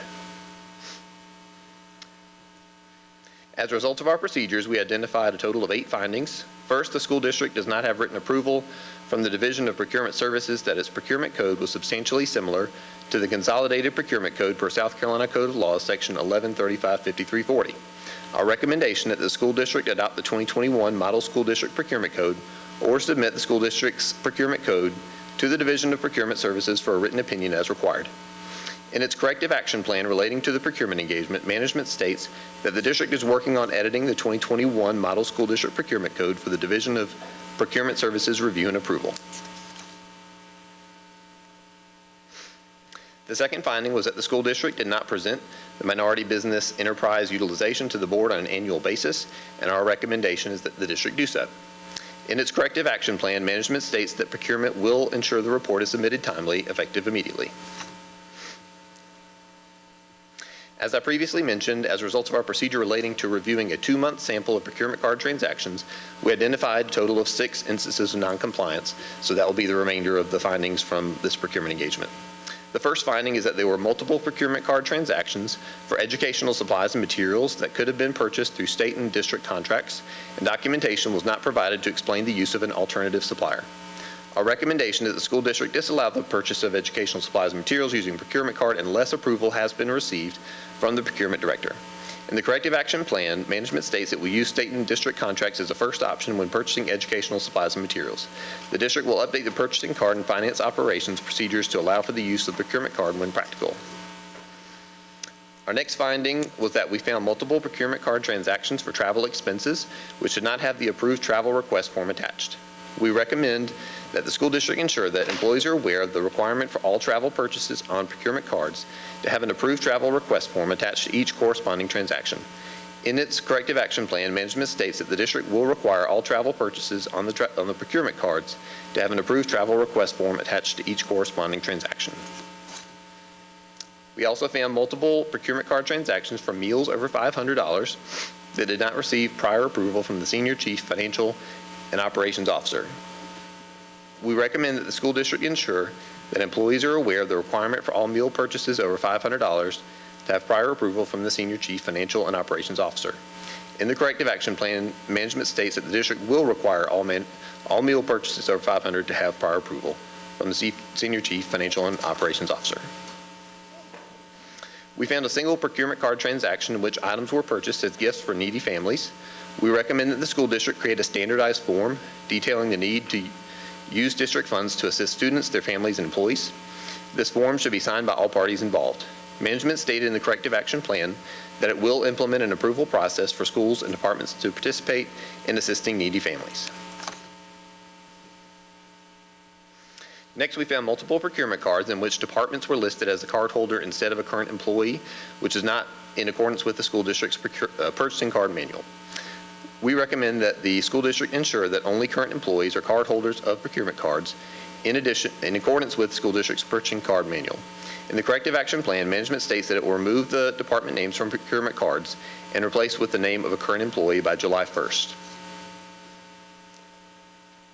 Lastly, we found multiple procurement card transactions for recurring charges exceeding $2,500 each. We recommend that the school district use purchase orders to pay for recurring charges, including but not limited to phone and utility payments.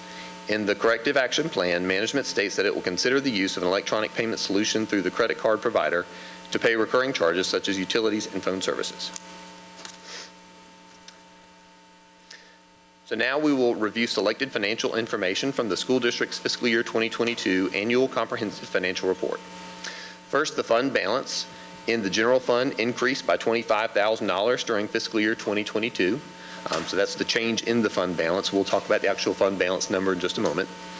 This is net of the prior period adjustment of $247,000 that I referenced earlier. General fund revenues were $307 million.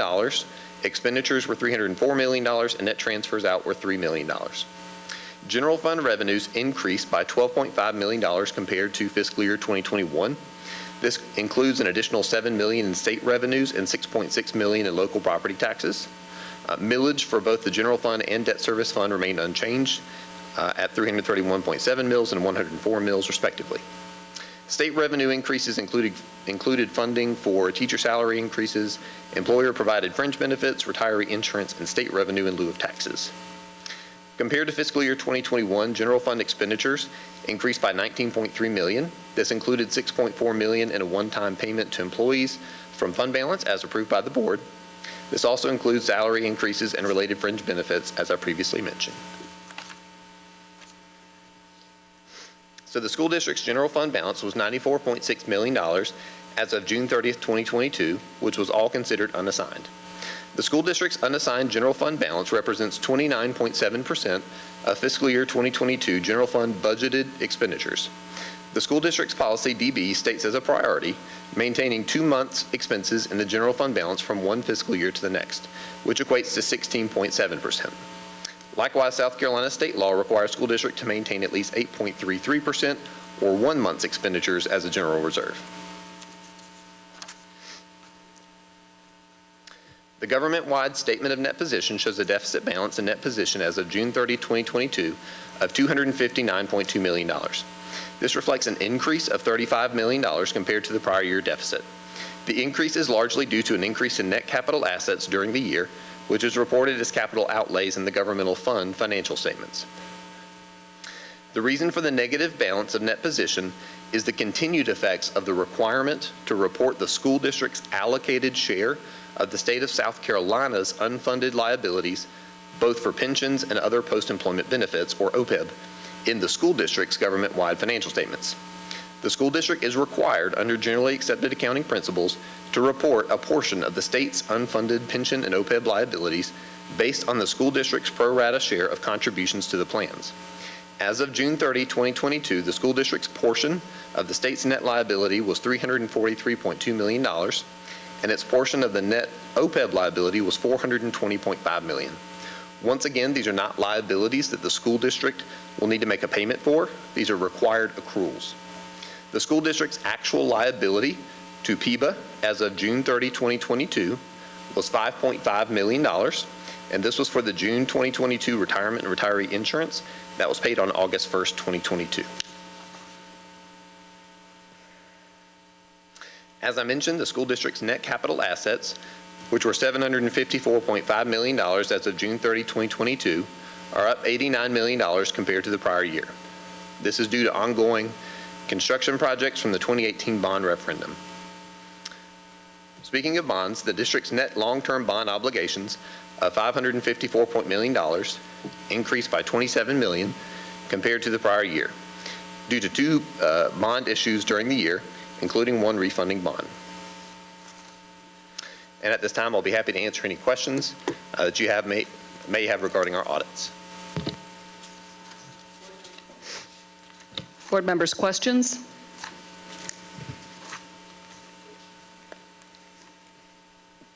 We don't have any questions. I would just like your input, or as you know, our audit was late, significantly late. Can you share with us, with the board, from your perspective, why we were late? Sure. Again, we received items from management later than we typically would have. Our understanding is that was the effects of staff being devoted to the ongoing Office of Inspector General investigation that was going on throughout the late summer and into the fall, which again utilized a substantial portion of the finance team's time and resources. So there was less time available to provide items that were needed for the audit. Okay, and I have another question as well. Just thinking about, for years we've been told that we have a clean audit. And my question would be the payroll issue that we have that was discovered and people not being paid appropriately for 20 years. Why would that just be, and I might be exaggerating, but it's gone back for a period of time for some employees. Why would that not have been found before now? That's a great question. So as I mentioned, we sample in our audit. We look at a portion of payroll. That's part of what we do in an audit every year is we look at payments to not only teachers, but really all employees of the district. And we compare to their contracts, we compare to the salary schedules, and make sure for those that we have sampled, that those line up. We're also, while we're looking at those, we're looking at other items related to our compliance testing under federal requirements. So we do look at a sample, but you're a large district and you've got many employees. So as I mentioned, we're not guaranteed to pick up on, it was a relatively very small number of employees compared to the total number of employees of the district. Yeah, and I guess that would go in line with my P-card question too. Why is it now that we're just finding P-card issues versus in years past it hasn't been brought to the board's attention? Sure. Every audit does stand on its own. Again, we sample and we look at these items. And so we're reporting on what we find in the audit. Okay, thank you. Yes. Mrs. Porter. I just want to make a comment in regards to those two responses to your questions about the sample. I think that this would behoove us to start thinking about a position of an internal auditor on our staff here that would not sample, but ensure that nothing like this were to happen again because they're part of our staff regularly doing that. So. Thank you. Mrs. Washington? That is actually a recommendation from the IG report. So can you tell, so you did a sample, what is a forensic audit? A forensic audit would be going in deeper. It would be similar. I would say not exactly the same, but similar to what the IG did in terms of going down at having a much larger and targeted, maybe having a specific areas that you're looking at a forensic audit. Typically, it's going to be correlated with fraud. Okay, thank you. Any other questions? Mrs. Nash? I know that you said you did a sampling, and it was a smaller sampling. Is there ways that you guys can do a bigger sampling? So sure. Just so like she said, for preventive measures. And we did, and this may also, well, it's not related to the procurement, but just in terms of our general audit, we did select a larger sample with this year's audit. In response to the fact that, of course, these items have come to light and concerns have come to light, we did select a higher sample in other areas really throughout our audit. So that was more related to, we have an IG report and right, knowing the that the district is okay. deemed to be higher risk in these areas, we increased our sampling in those areas. Okay. Mrs. McFadden? Yeah, just a couple of questions. Ms. Agostini asked you about the time that how late the audit was because you guys got information late. Our audit was about 3.5 months late being turned in. Would you say it was around 3.5 months late getting to you, or was it less than that? In other words, did it take your team longer to do what they normally do, or was most of the time, we know this things got to you later than normal. How much later than normal? I would say it was about 2 months later. That's a ballpark estimate because some of these items are going to vary, maybe a month, maybe 2 months, depending on the items. Part of that was compounded by the fact that there were departures in staff in the finance department in late January and in early February. These were key members of your finance staff who departed. And so additional time certainly was incurred because of that. One other question. It seems like, and for what it's worth, I feel like I've had a whole bucket of stuff thrown on me. I mean, I had a lot of questions, but it's hard to pull them out here at the end.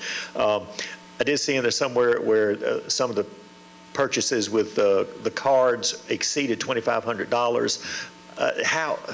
I guess my question is, a lot of my income as a businessman comes from credit cards that the government has, including the school district at one time, and you just don't spend more than the limit.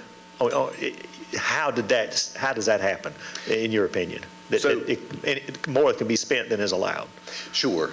The issue there on that particular finding where we're talking about over $2,500, it's not that we exceeded a limit, it's that is a threshold where we're saying that you should be putting those recurring items that you're being billed for every month. If it's over $2,500, those shouldn't be on a procurement card, those should be going through a purchase order. Okay, so did anything exceed $2,500 with one use of the card? We found 3. Okay. In the sample that we looked at, we saw 3 charges that were, again, recurring charges being charged on a monthly basis. We didn't go out and look at every month, but we could see those are recurring type charges that exceeded $2,500.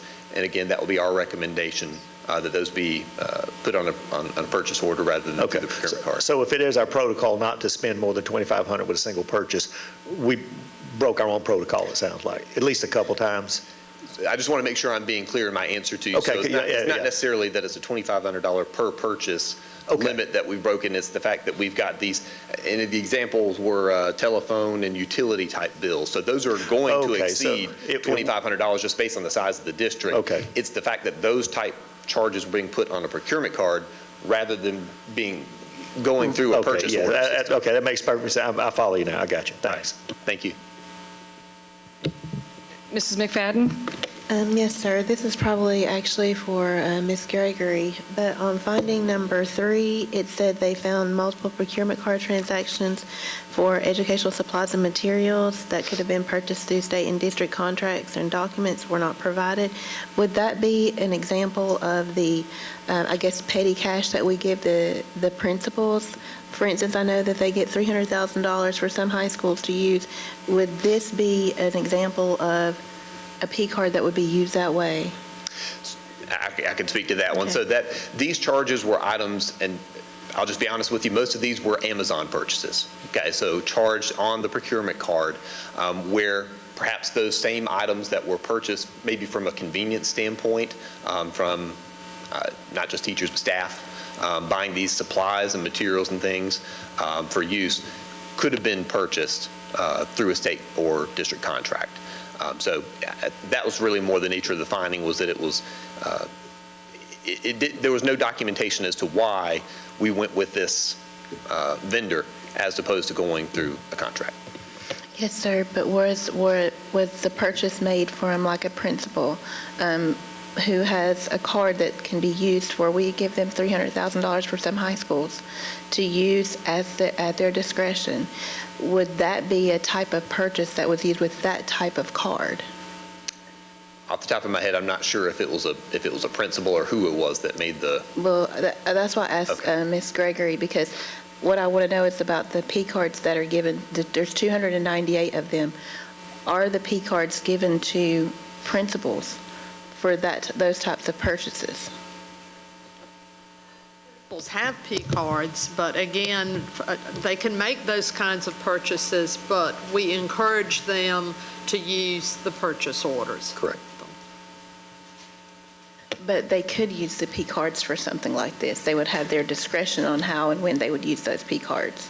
Right, and that's all I part of wanted to the know. procurement code and those things that we were addressing at the last meeting and are in the procurement code. My other question is that he said something, a corrective action was that our procurement code, was it, when it was sent a couple of weeks ago, was it actually approved? Yes, it has been approved, and we are to add, there's some additional things that have to be added to it, and it will be brought back to you, but it was approved immediately. So when it's approved, she said that once it's approved, we can't change anything. Actually, we are following the state code, and the only thing I think was shared with us is we made some changes, like to put the Richland 2 name in it in places to make it our own. So that is the state code. That is not Richland 2's choice. So what I mean is that at the last meeting, she said once it's approved, and you said it was approved, that after it's approved, that we can't change anything in it.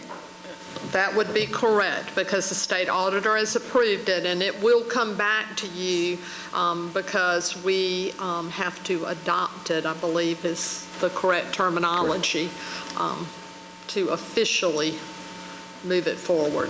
So it's already been approved, so it's ready for us to review it? It was approved immediately. We are waiting. There are some things that are being added to it, and Luana will bring, our staff will bring it back to you for adoption.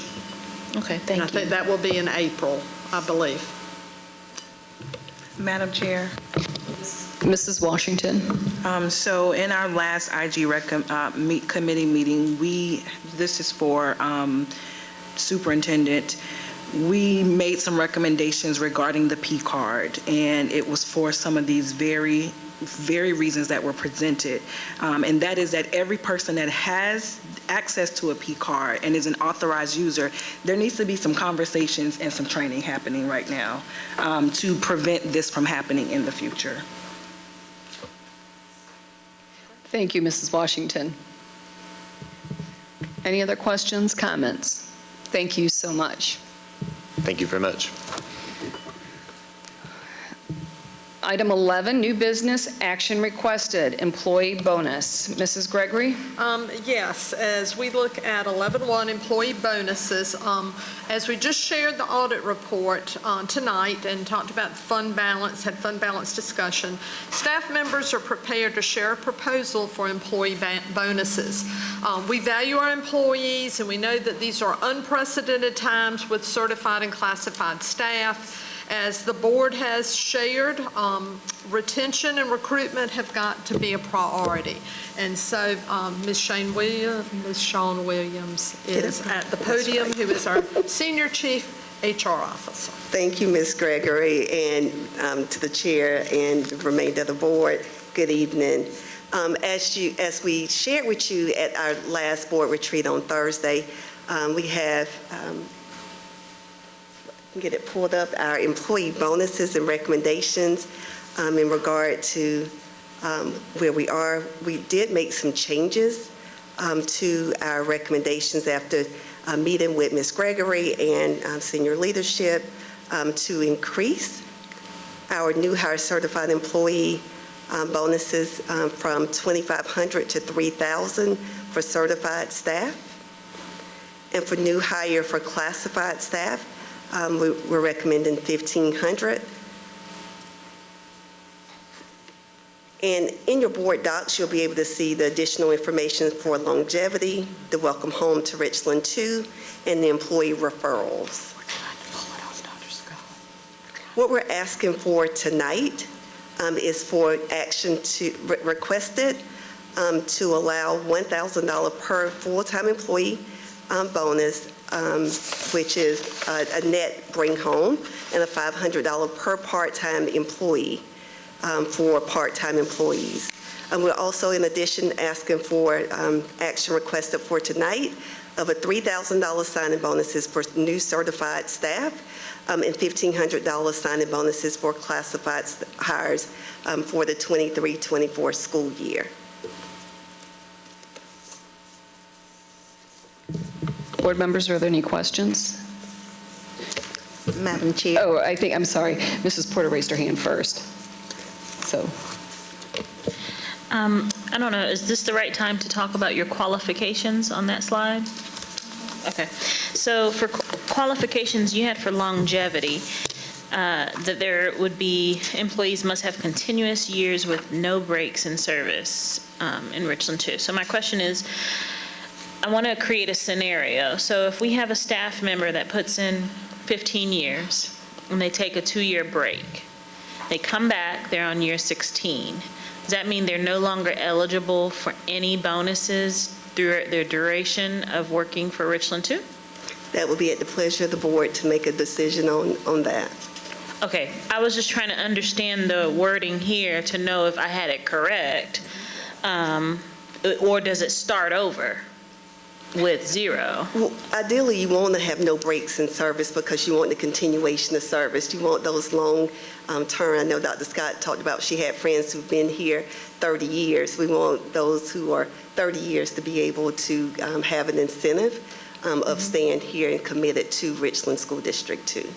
So if they come back on year 16 and put in 10 years, and now they're at year 26, they've worked for 10 years and no longer eligible for the longevity bonus, but they're eligible for other incentives. Is that how it's written? They will be eligible for the longevity bonus with 10 years. What we're trying to do is just, the longevity is to keep those continued employees. I get that. I just wanted to make sure I understood correctly whether it was that they start over or they get nothing after that 16-year mark, because I think that after a certain time, they could go somewhere else if they have bonuses. So I just didn't think it was quite fair. At least start over, I'm thinking, is something to consider, but nothing is far off. But that was my only question about longevity. And then the other was, I would like to entertain a winter break bonus of $250 for all staff, in addition to your other recommendations, but the others look great. Thank you. Thank you, Mrs. Porter. Dr. Scott?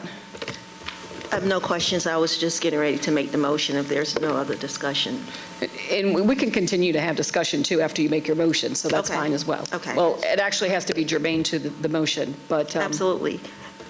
My motion, I move to utilize a portion of the surplus funds for the 2021-2022 fiscal year to provide an employee bonus for current employees before spring break, and to provide signing bonuses for new hires for the 2023-2024 school year.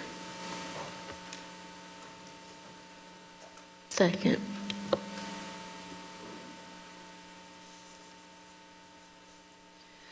Board members, discussion?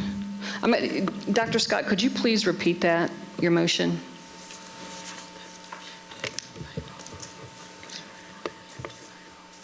I move to utilize a portion of the surplus funds from the 2021-2022 fiscal year to provide an employee bonus for current employees before spring break. I think that's the conversation you guys were having when I was making this motion. Before spring break, to employees, and to provide signing bonuses for new hires for the 2023-2024 school year. That second was by Ms. McFadden. Thank you. Board members, discussion? Madam Chair? Yes, Mrs. Washington. So I guess, have we done any kind of in the business world, we call it competitors analysis to see what other districts are doing to make sure that we are being able to attract people? Because, I think that these numbers are great, but I feel like we can be doing a little bit more. My magic number is $10 million. We can be doing a little bit more to make sure that we are competitive. And then also, are we considering pay raises? Because I saw an article in the state paper where they talked about the state even recognizes that the cost of living has increased, and they are offering pay raises, 3% to state employees, or as well as a certain amount to people that make over a certain amount of money. So are we considering pay raises? Because I continue to receive reports from our classified employees, especially our TAs, that this is not enough money and they are looking for jobs elsewhere. And I do not want us to have a mass exodus of even our TAs and our classified employees because we are not paying them enough to be able to maintain living. And so is that something that you all are considering in the future as well? Okay, and let me say something first. Appreciate your question and really want that discussed by whomever about the comparative analysis. But the pay raise at this point, great question, but not germane to Dr. Scott's motion of a bonus. So that's a great question for another time. But if we can address the comparative analysis and what was done. It's competitive analysis. Excuse me, thank you. So, Madam Chair, I can rescind my motion to have this discussion because I think is... And okay, that would be terrific. So we want to continue the discussion about... Because I think that's important. So I'll rescind it and come back. So I will answer the question in regard to looking at other districts and what they're doing.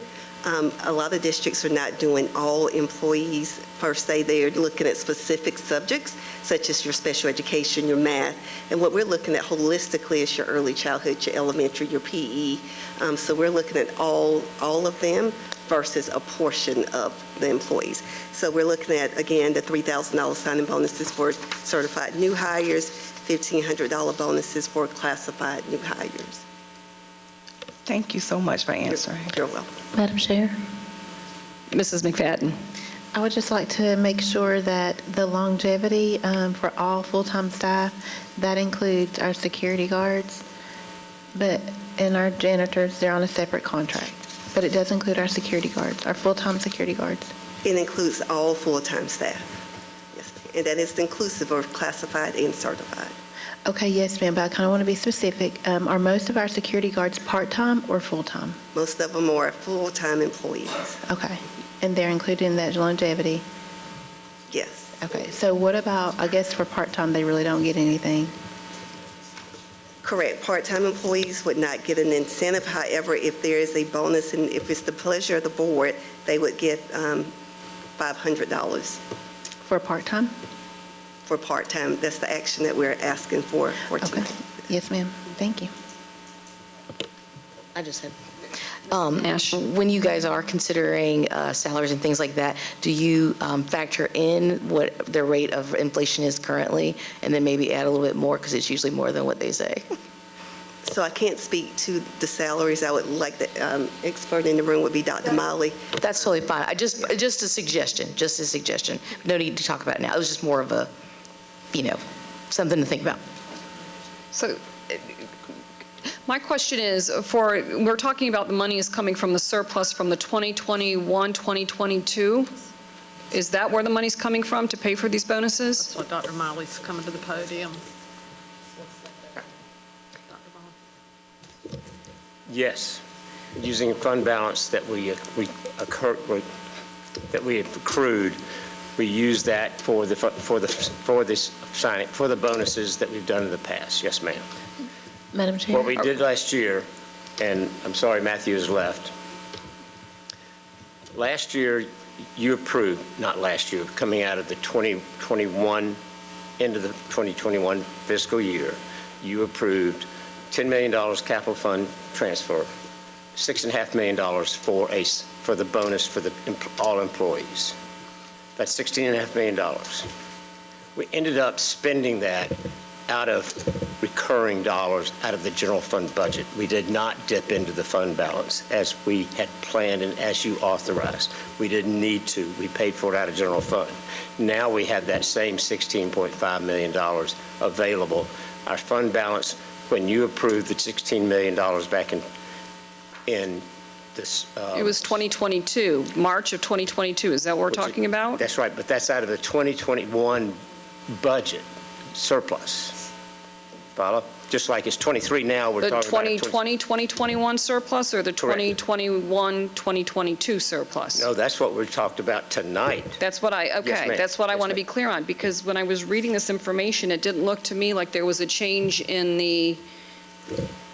Because when we left here a year ago allocating that bonus at the $16.5 million, the fund balance was going to be $78 million. It's what we had been authorized to do. We were going to use fund balance to pay for that bonus and the capital improvements. Now, the fund balance never got to 78. It's now at 94. So that's the 16 that we could have taken out of fund balance and ended this year with a surplus of 16.5. Does that help? Madam Chair? No, I'm just still, thank you, Mrs. McFadden. I'm trying to, I get, okay, what year are we using for this? What year are we using the money from the surplus? Is it the 2021, 2022? 21, 22. But it's out of the fund balance. Again, surplus is a term we use that because if we don't use it, it's fund balance. Okay? For instance, when we... It's not the reserve fund. We don't have a reserve fund. It's the fund balance. It's an accounting entity at the end of the year. Right, okay. So when you authorize, look at it this way. I think this is the easiest way to look at it. When you authorized us around this time last year to allocate $10 million for capital, $6.5 million for the bonus, that was $16.5 million. We anticipated using it, rather than making that surplus contribution to fund balance, we were just going to use it. We didn't. So the fund balance grew up to 94 again, and it never was back to 78. I know it's confusing. I maybe need to write this out. But bottom line is we have $16.5 million more than we thought right now than we did this time last year. So for our use of those funds, you have adequate funds that if you spent that $16.5 million, you'd still have $78 million in fund balance, which we thought we had last time. So when we're talking about fund balance, you're talking about the reserve funds? We don't like to use reserve funds, because the word reserve fund, because people think of that as like a separate like you and I would have a separate checking account with money in it that sits there. The fund balance is a moving. It's relatively synonymous is what I'm talking about. That's what I'm thinking the right thing. Yes, it's funds that we will not be using. Okay, so then when we use this, we won't have. Correct. It's not coming from the general fund. Absolutely not. And if we spent $16.5 million on, if we did the capital shift again and the $6.5 million, we'd still have $78 million in our fund balance, which is exactly where we thought we were when we walked out of here a year ago. Well, I guess my confusion is when I was looking through this, and it seemed like for 2 years in a row, it was 94 million, or yes. Am I right? Yes, ma'am. Okay. Yes. So I'm trying to figure out. But if you also look at that, you'll see $78 million. If you look at the Schedule A1, page 84, you'll see $78 million because we ended up not spending what we thought would be out of fund balance when we actually had cash. Okay. And we can go on with questions. I'm going to take a look at this. Mrs. McFadden? So what was our surplus this year? Or for 2020? Again, it's $25,000. But again, we spent. $25,000? Again, we spent $16.5 million on capital and raises out of our general fund this past before June 30, 22. We had not anticipated having that cash. We were going to spend down fund balance, but we didn't have to, so we paid for those things out of our general fund, which reduced our potential surplus for this year, for the end of the operating. Dr. Molly, that seems very, very low, because for the past 2 years, for sure, I know that we had $23 and $20 million surplus, and now you're saying that it's $25,000? But remember, we spent $16.5 million over our budget on things that we were anticipating taking out of fund balance. If we had taken them out of fund balance, our quote-unquote surplus right now would be over $16.5 million.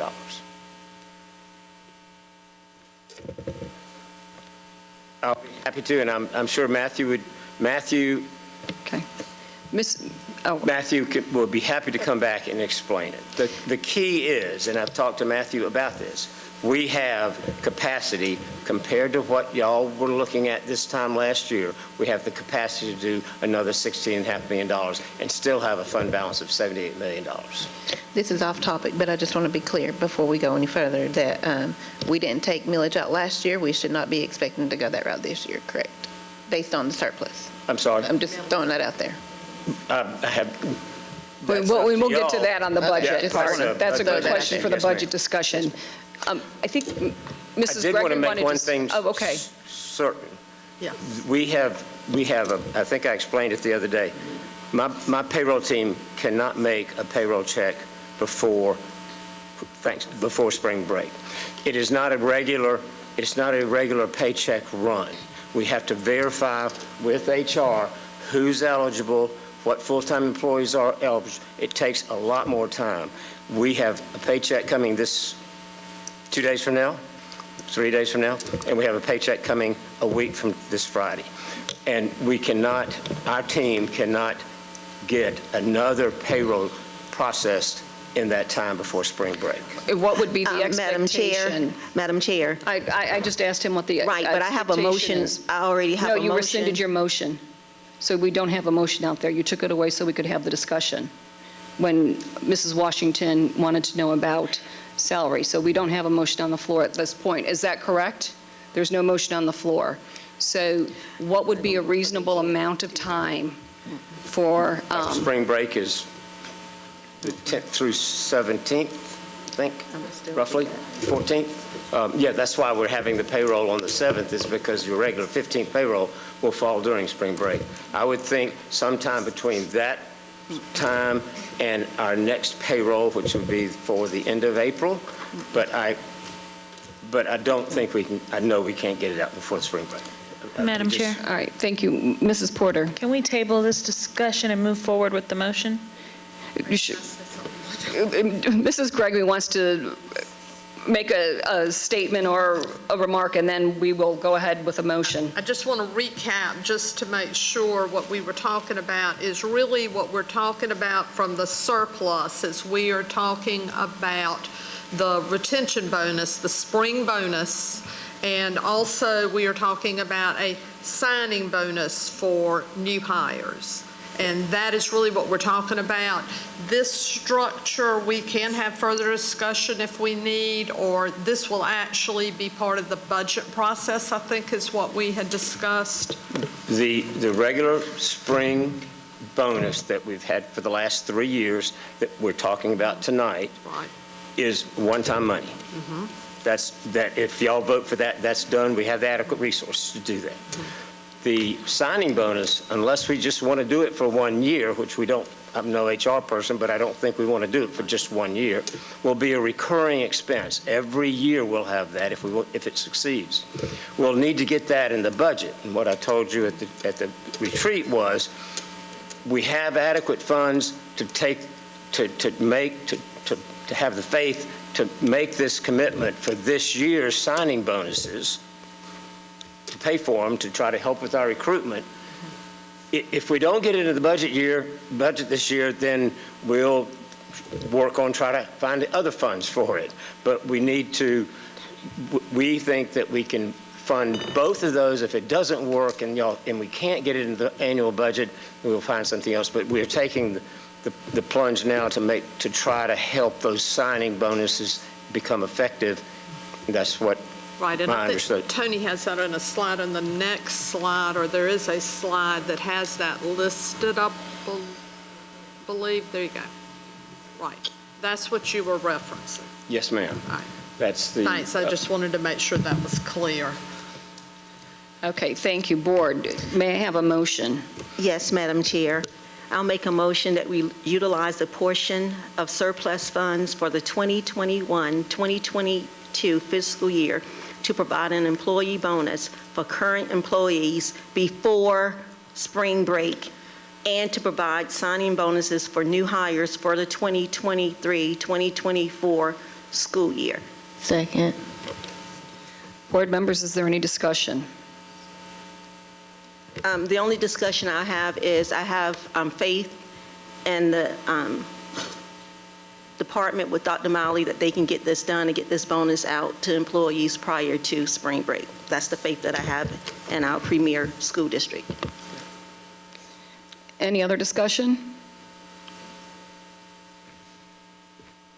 I'm going to make a secondary motion to strike before spring break and say before April 25th.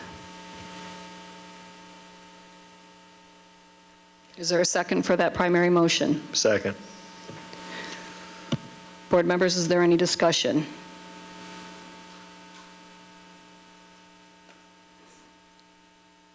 Okay, so the primary motion is to... I don't have a discussion. I would just say I won't be supporting that because I've made a motion, and this is a conversation we've had for months, so I will not be supporting that secondary motion.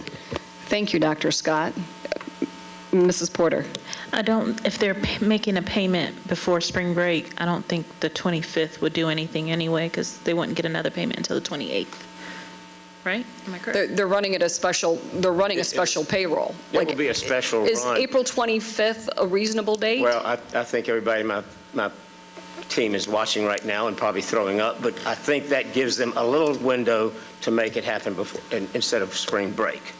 I don't know whether we could make it happen before spring break, but I think with that gives us a week to start gathering the information, to document who's eligible, gives us a week and a half, I guess, before spring break to do that, because that's the data we need to process and make the run. It's not the same payroll run where we pay every employee, because every employee is not eligible. Madam Chair, can we call for the vote, please? Well, so we'll have a call for the vote. Do we have a second for the call for the vote? Second. Okay, we'll need a 2/3 approval for the call for the vote. All those in favor to call for the vote, please raise your right hand. And the vote is 7 yes, 0 no. So we're going to call for the vote. The first vote that's up is for the primary amendment that was made by me and seconded by Mr. Trapp to amend the main motion for the date of April 25th. All those in favor, raise your right hand. All those opposed? And the motion fails. The vote is 3 yes, 4 no. So we will go back to the primary motion from Dr. Scott.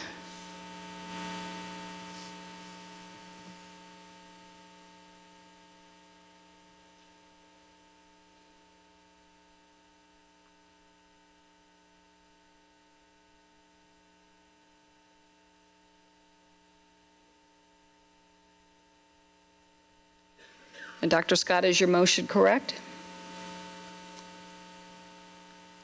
That's correct.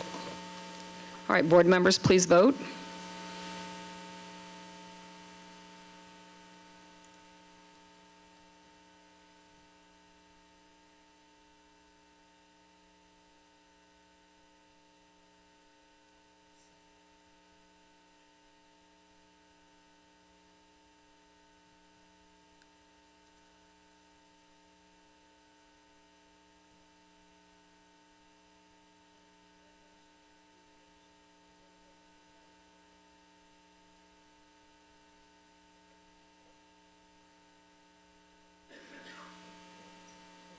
I'm sorry, Mrs. McFadden or Mr. Trapp, I can't hear you. If you would. Oh, okay. The motion was seconded by Mrs. McFadden.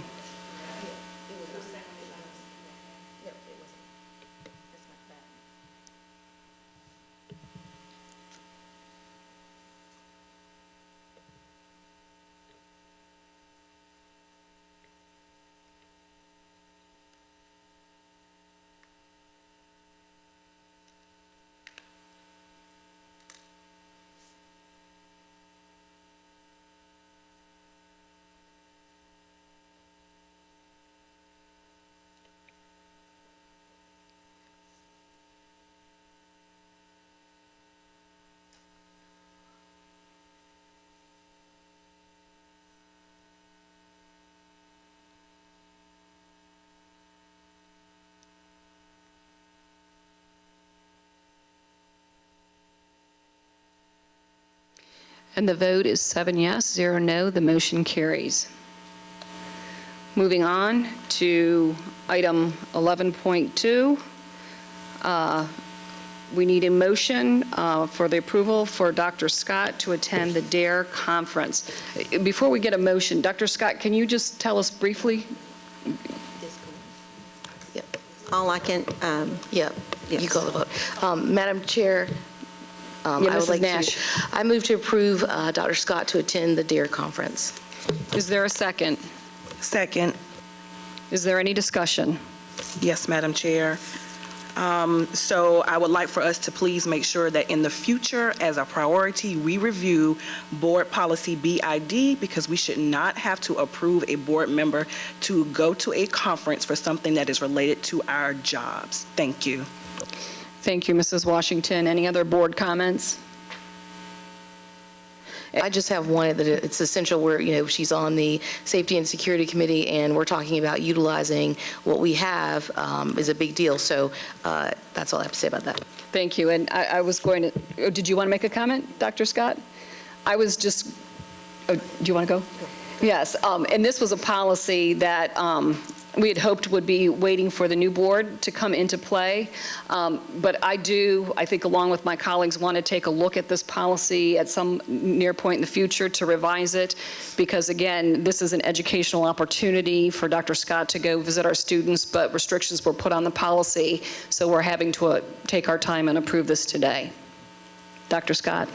And the only comment that I would like to make is this is a DARE conference, and we have SROs, especially in our elementary schools, who teach DARE to our fifth graders. And this is a very vital conference because we can take so many safety and security measures and learn so much that we can bring back. And we do have Deputy Ford in here, and I think I saw Deputy Rhodes earlier. And about a month and a half, I did have the conversation with them because I thought it would be important for them to be a part of attending this conference if they could. And I think that's something that later as a board we can discuss with Sheriff Lott to see if he have funds, and if not, maybe in the future, we can help the cost of being able to have our SROs be a part of conferences like this. I know they do their own outside conferences, and that's the conversation that I had about a month ago with our SROs. But I think it's great when we can come together as a team and go and learn this information and bring back to the school district as well. Thank you, Dr. Scott. Any further discussion?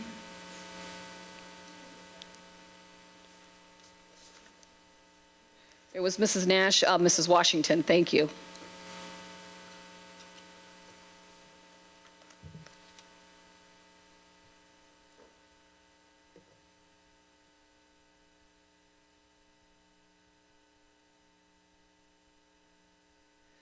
And the motion is correct on the board. Board members, please vote.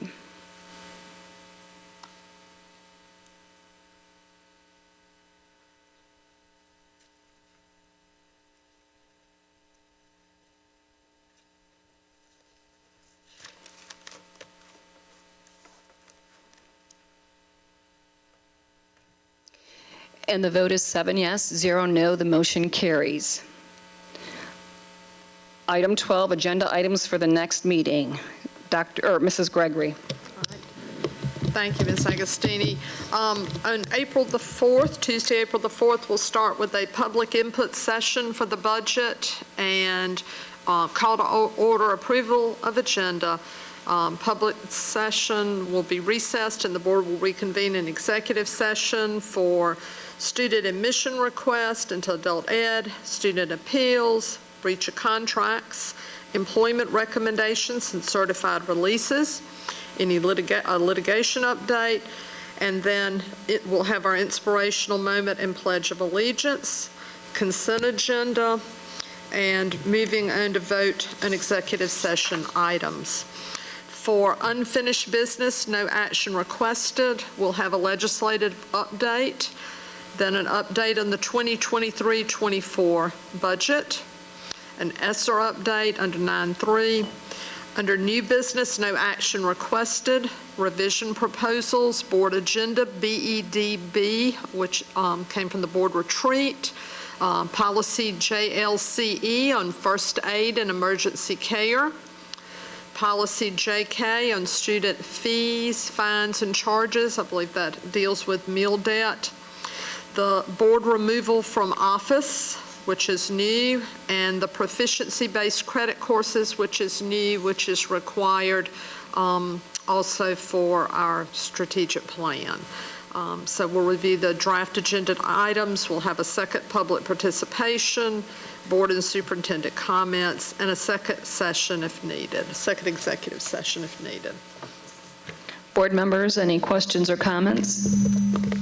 Madam Dr. Chair. Scott. Madam Chair, I would like to add policy BID to the April 4th, 2023 board meeting for first reading. Okay. Thank you, Dr. Scott. Any other? Madam Mrs. Chair. Washington, yes. Yes, so thank you, Ms. Gregory for the ESSER update on here. I want to make sure that we're not just giving a update on how much money is being spent. We need an actual plan of how this money is going to be spent and what the current plan is. And I know that Ms. Porter mentioned before that we get some teacher and school input. I would like to make sure that that is a part of the plan, because those are the people who are boots on the ground doing the work, and those are the people who know what's going on in their buildings and what they need. So I just want to make sure that this update is not just going to be on how much money is being spent. We've seen that several times, but what is the actual plan for Richland 2 for all of that money that is due by this summer, September, as well as in 2024? That's one thing. Thank you, Dr. Scott. BID was on my list, but also discipline policy. I know we have a safety and security team, but we need to start looking at our discipline policy and making some adjustments and maybe looking at those specific policies to make sure that they are up to date for what we're seeing coming in for appeals, as well as for what our schools, what's happening in our schools. And then also, I would like some type of update on our diversity, equity, and inclusion department. I would like to see what is the district's plan for this department and what is the impact that it has on school culture and climate. I would also like to know what is the employee impact that it has on employee development, because when we talk about diversity, equity, and inclusion, we want to make sure that not only are we focusing on highlighting monthly heritages and things like that, but that we're looking at the impact that it's having on our employees and on our diverse employees that we have. And also our minority partnerships. I heard that mentioned tonight. We talked about procurement before. What are we doing and how are we partnering with our minority businesses to be able to attract them in the district? And finally, how does DEI affect academic achievement? Thank you. Thank you so much, Mrs. Washington. Mrs. McFadden? I would like to request a workshop. It doesn't have to be the whole board, but just maybe whoever wants to join, about the audit report and how we're going to go about doing those line items for the budget before the budget season actually gets here. Okay, I'm sorry. Can you repeat that? I didn't hear the... Like, I want to go over the audit, the audit book. There's certain pages in there that I would like to get full understanding on. Oh, okay. So a more in-depth... Just on a few pages. Okay. Yes. All right. And I'm going to ask you, Mrs. Washington, you were terrific. Thank you. Thank you. Yes, Mrs. Porter. I just have a question. What time does it start, the public input for the budget meeting? Ms. Gregory mentioned that would be starting before we call to order. So what time would the public be invited to give input on the budget? I believe it's usually at 5 o'clock or... I believe... We'll have to get... That's a great question. We'll get back to you, but I believe it's always been 5 o'clock, but we'll confirm that. Okay, would that be included on the community calendar so that it'd be easy to find for the public? Good, yes, Okay, sure, it'll thank be on the community calendar. Thank you. Okay.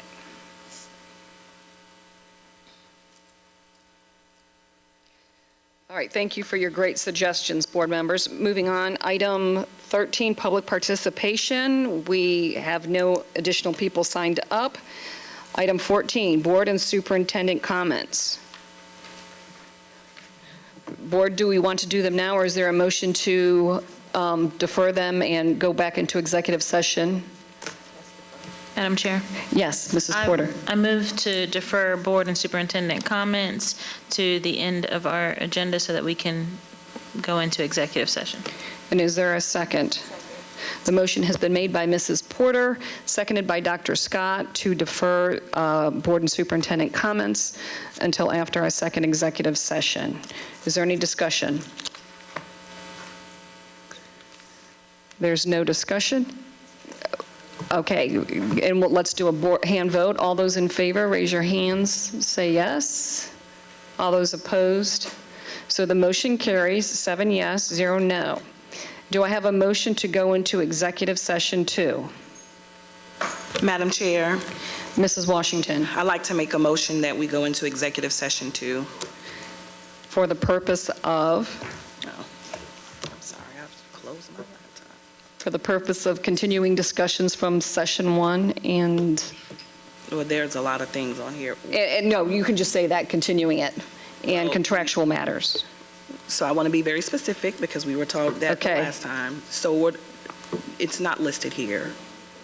So, Madam Chair, I'd like to make a motion that we go into executive session 2 for discussion of contractual matters. And also as needed for items continued from executive session 1. And also for as items needed for capital improvements? Is that where we're going into it? The property and contractual matters. Yes. Thank you. Is there a second? Second. So the motion has been made by Mrs. Washington and seconded by Dr. Scott to reconvene in executive session.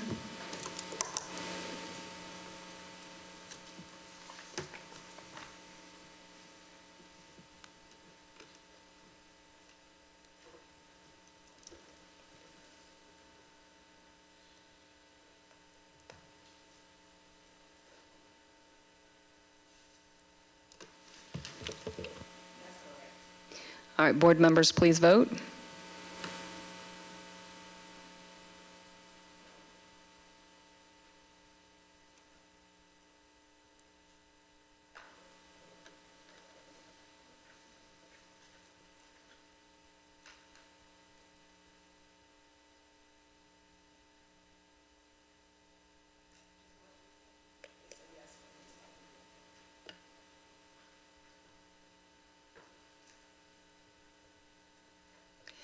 And the vote is 6 yes, 1 abstention. The board will, so the motion carries. We will now reconvene in executive session.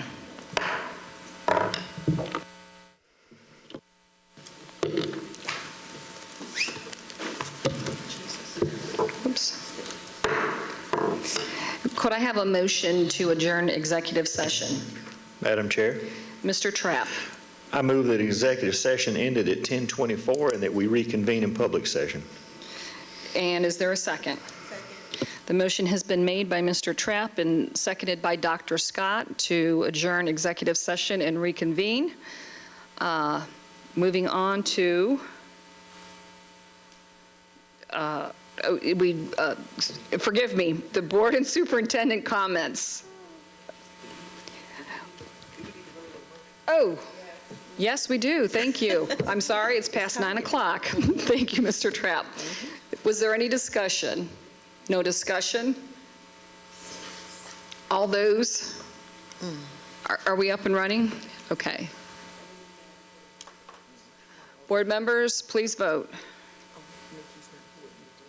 And Mrs. Porter has left for the evening, so all in favor, raise your right hand. That was 6 yes, 1 not present. There we go. So the motion carries.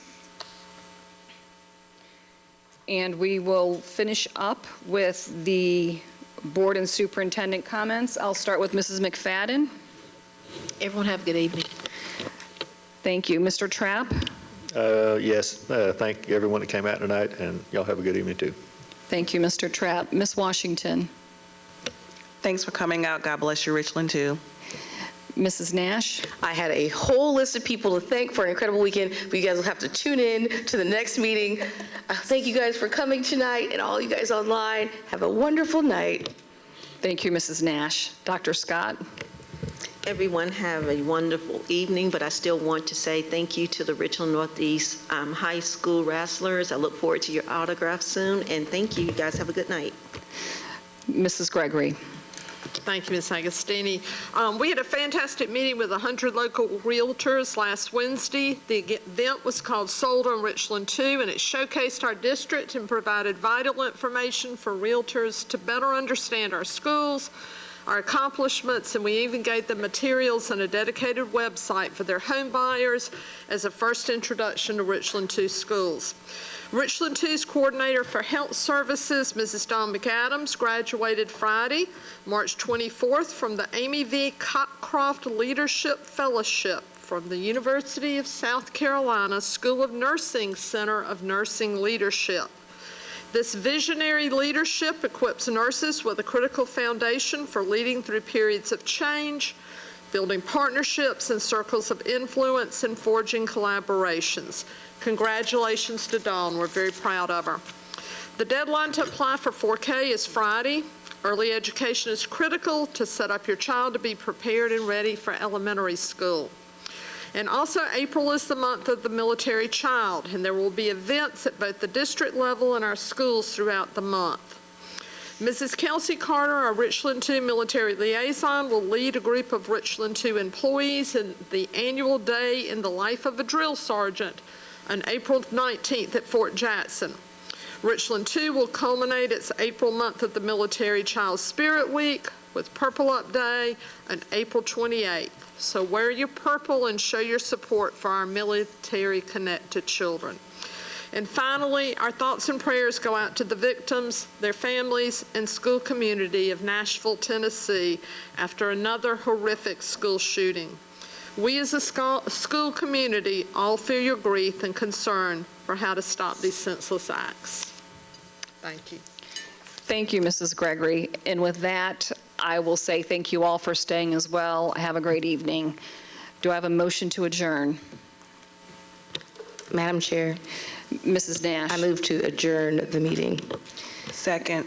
The motion has been made by Mrs. Nash and seconded by Mrs. Washington to adjourn the meeting. Board members, any discussion? As there is no discussion, board members, please vote. All in favor, raise your right hand. The motion is 6 yes, 1 not present. The motion carries. The meeting is adjourned. Have a great night.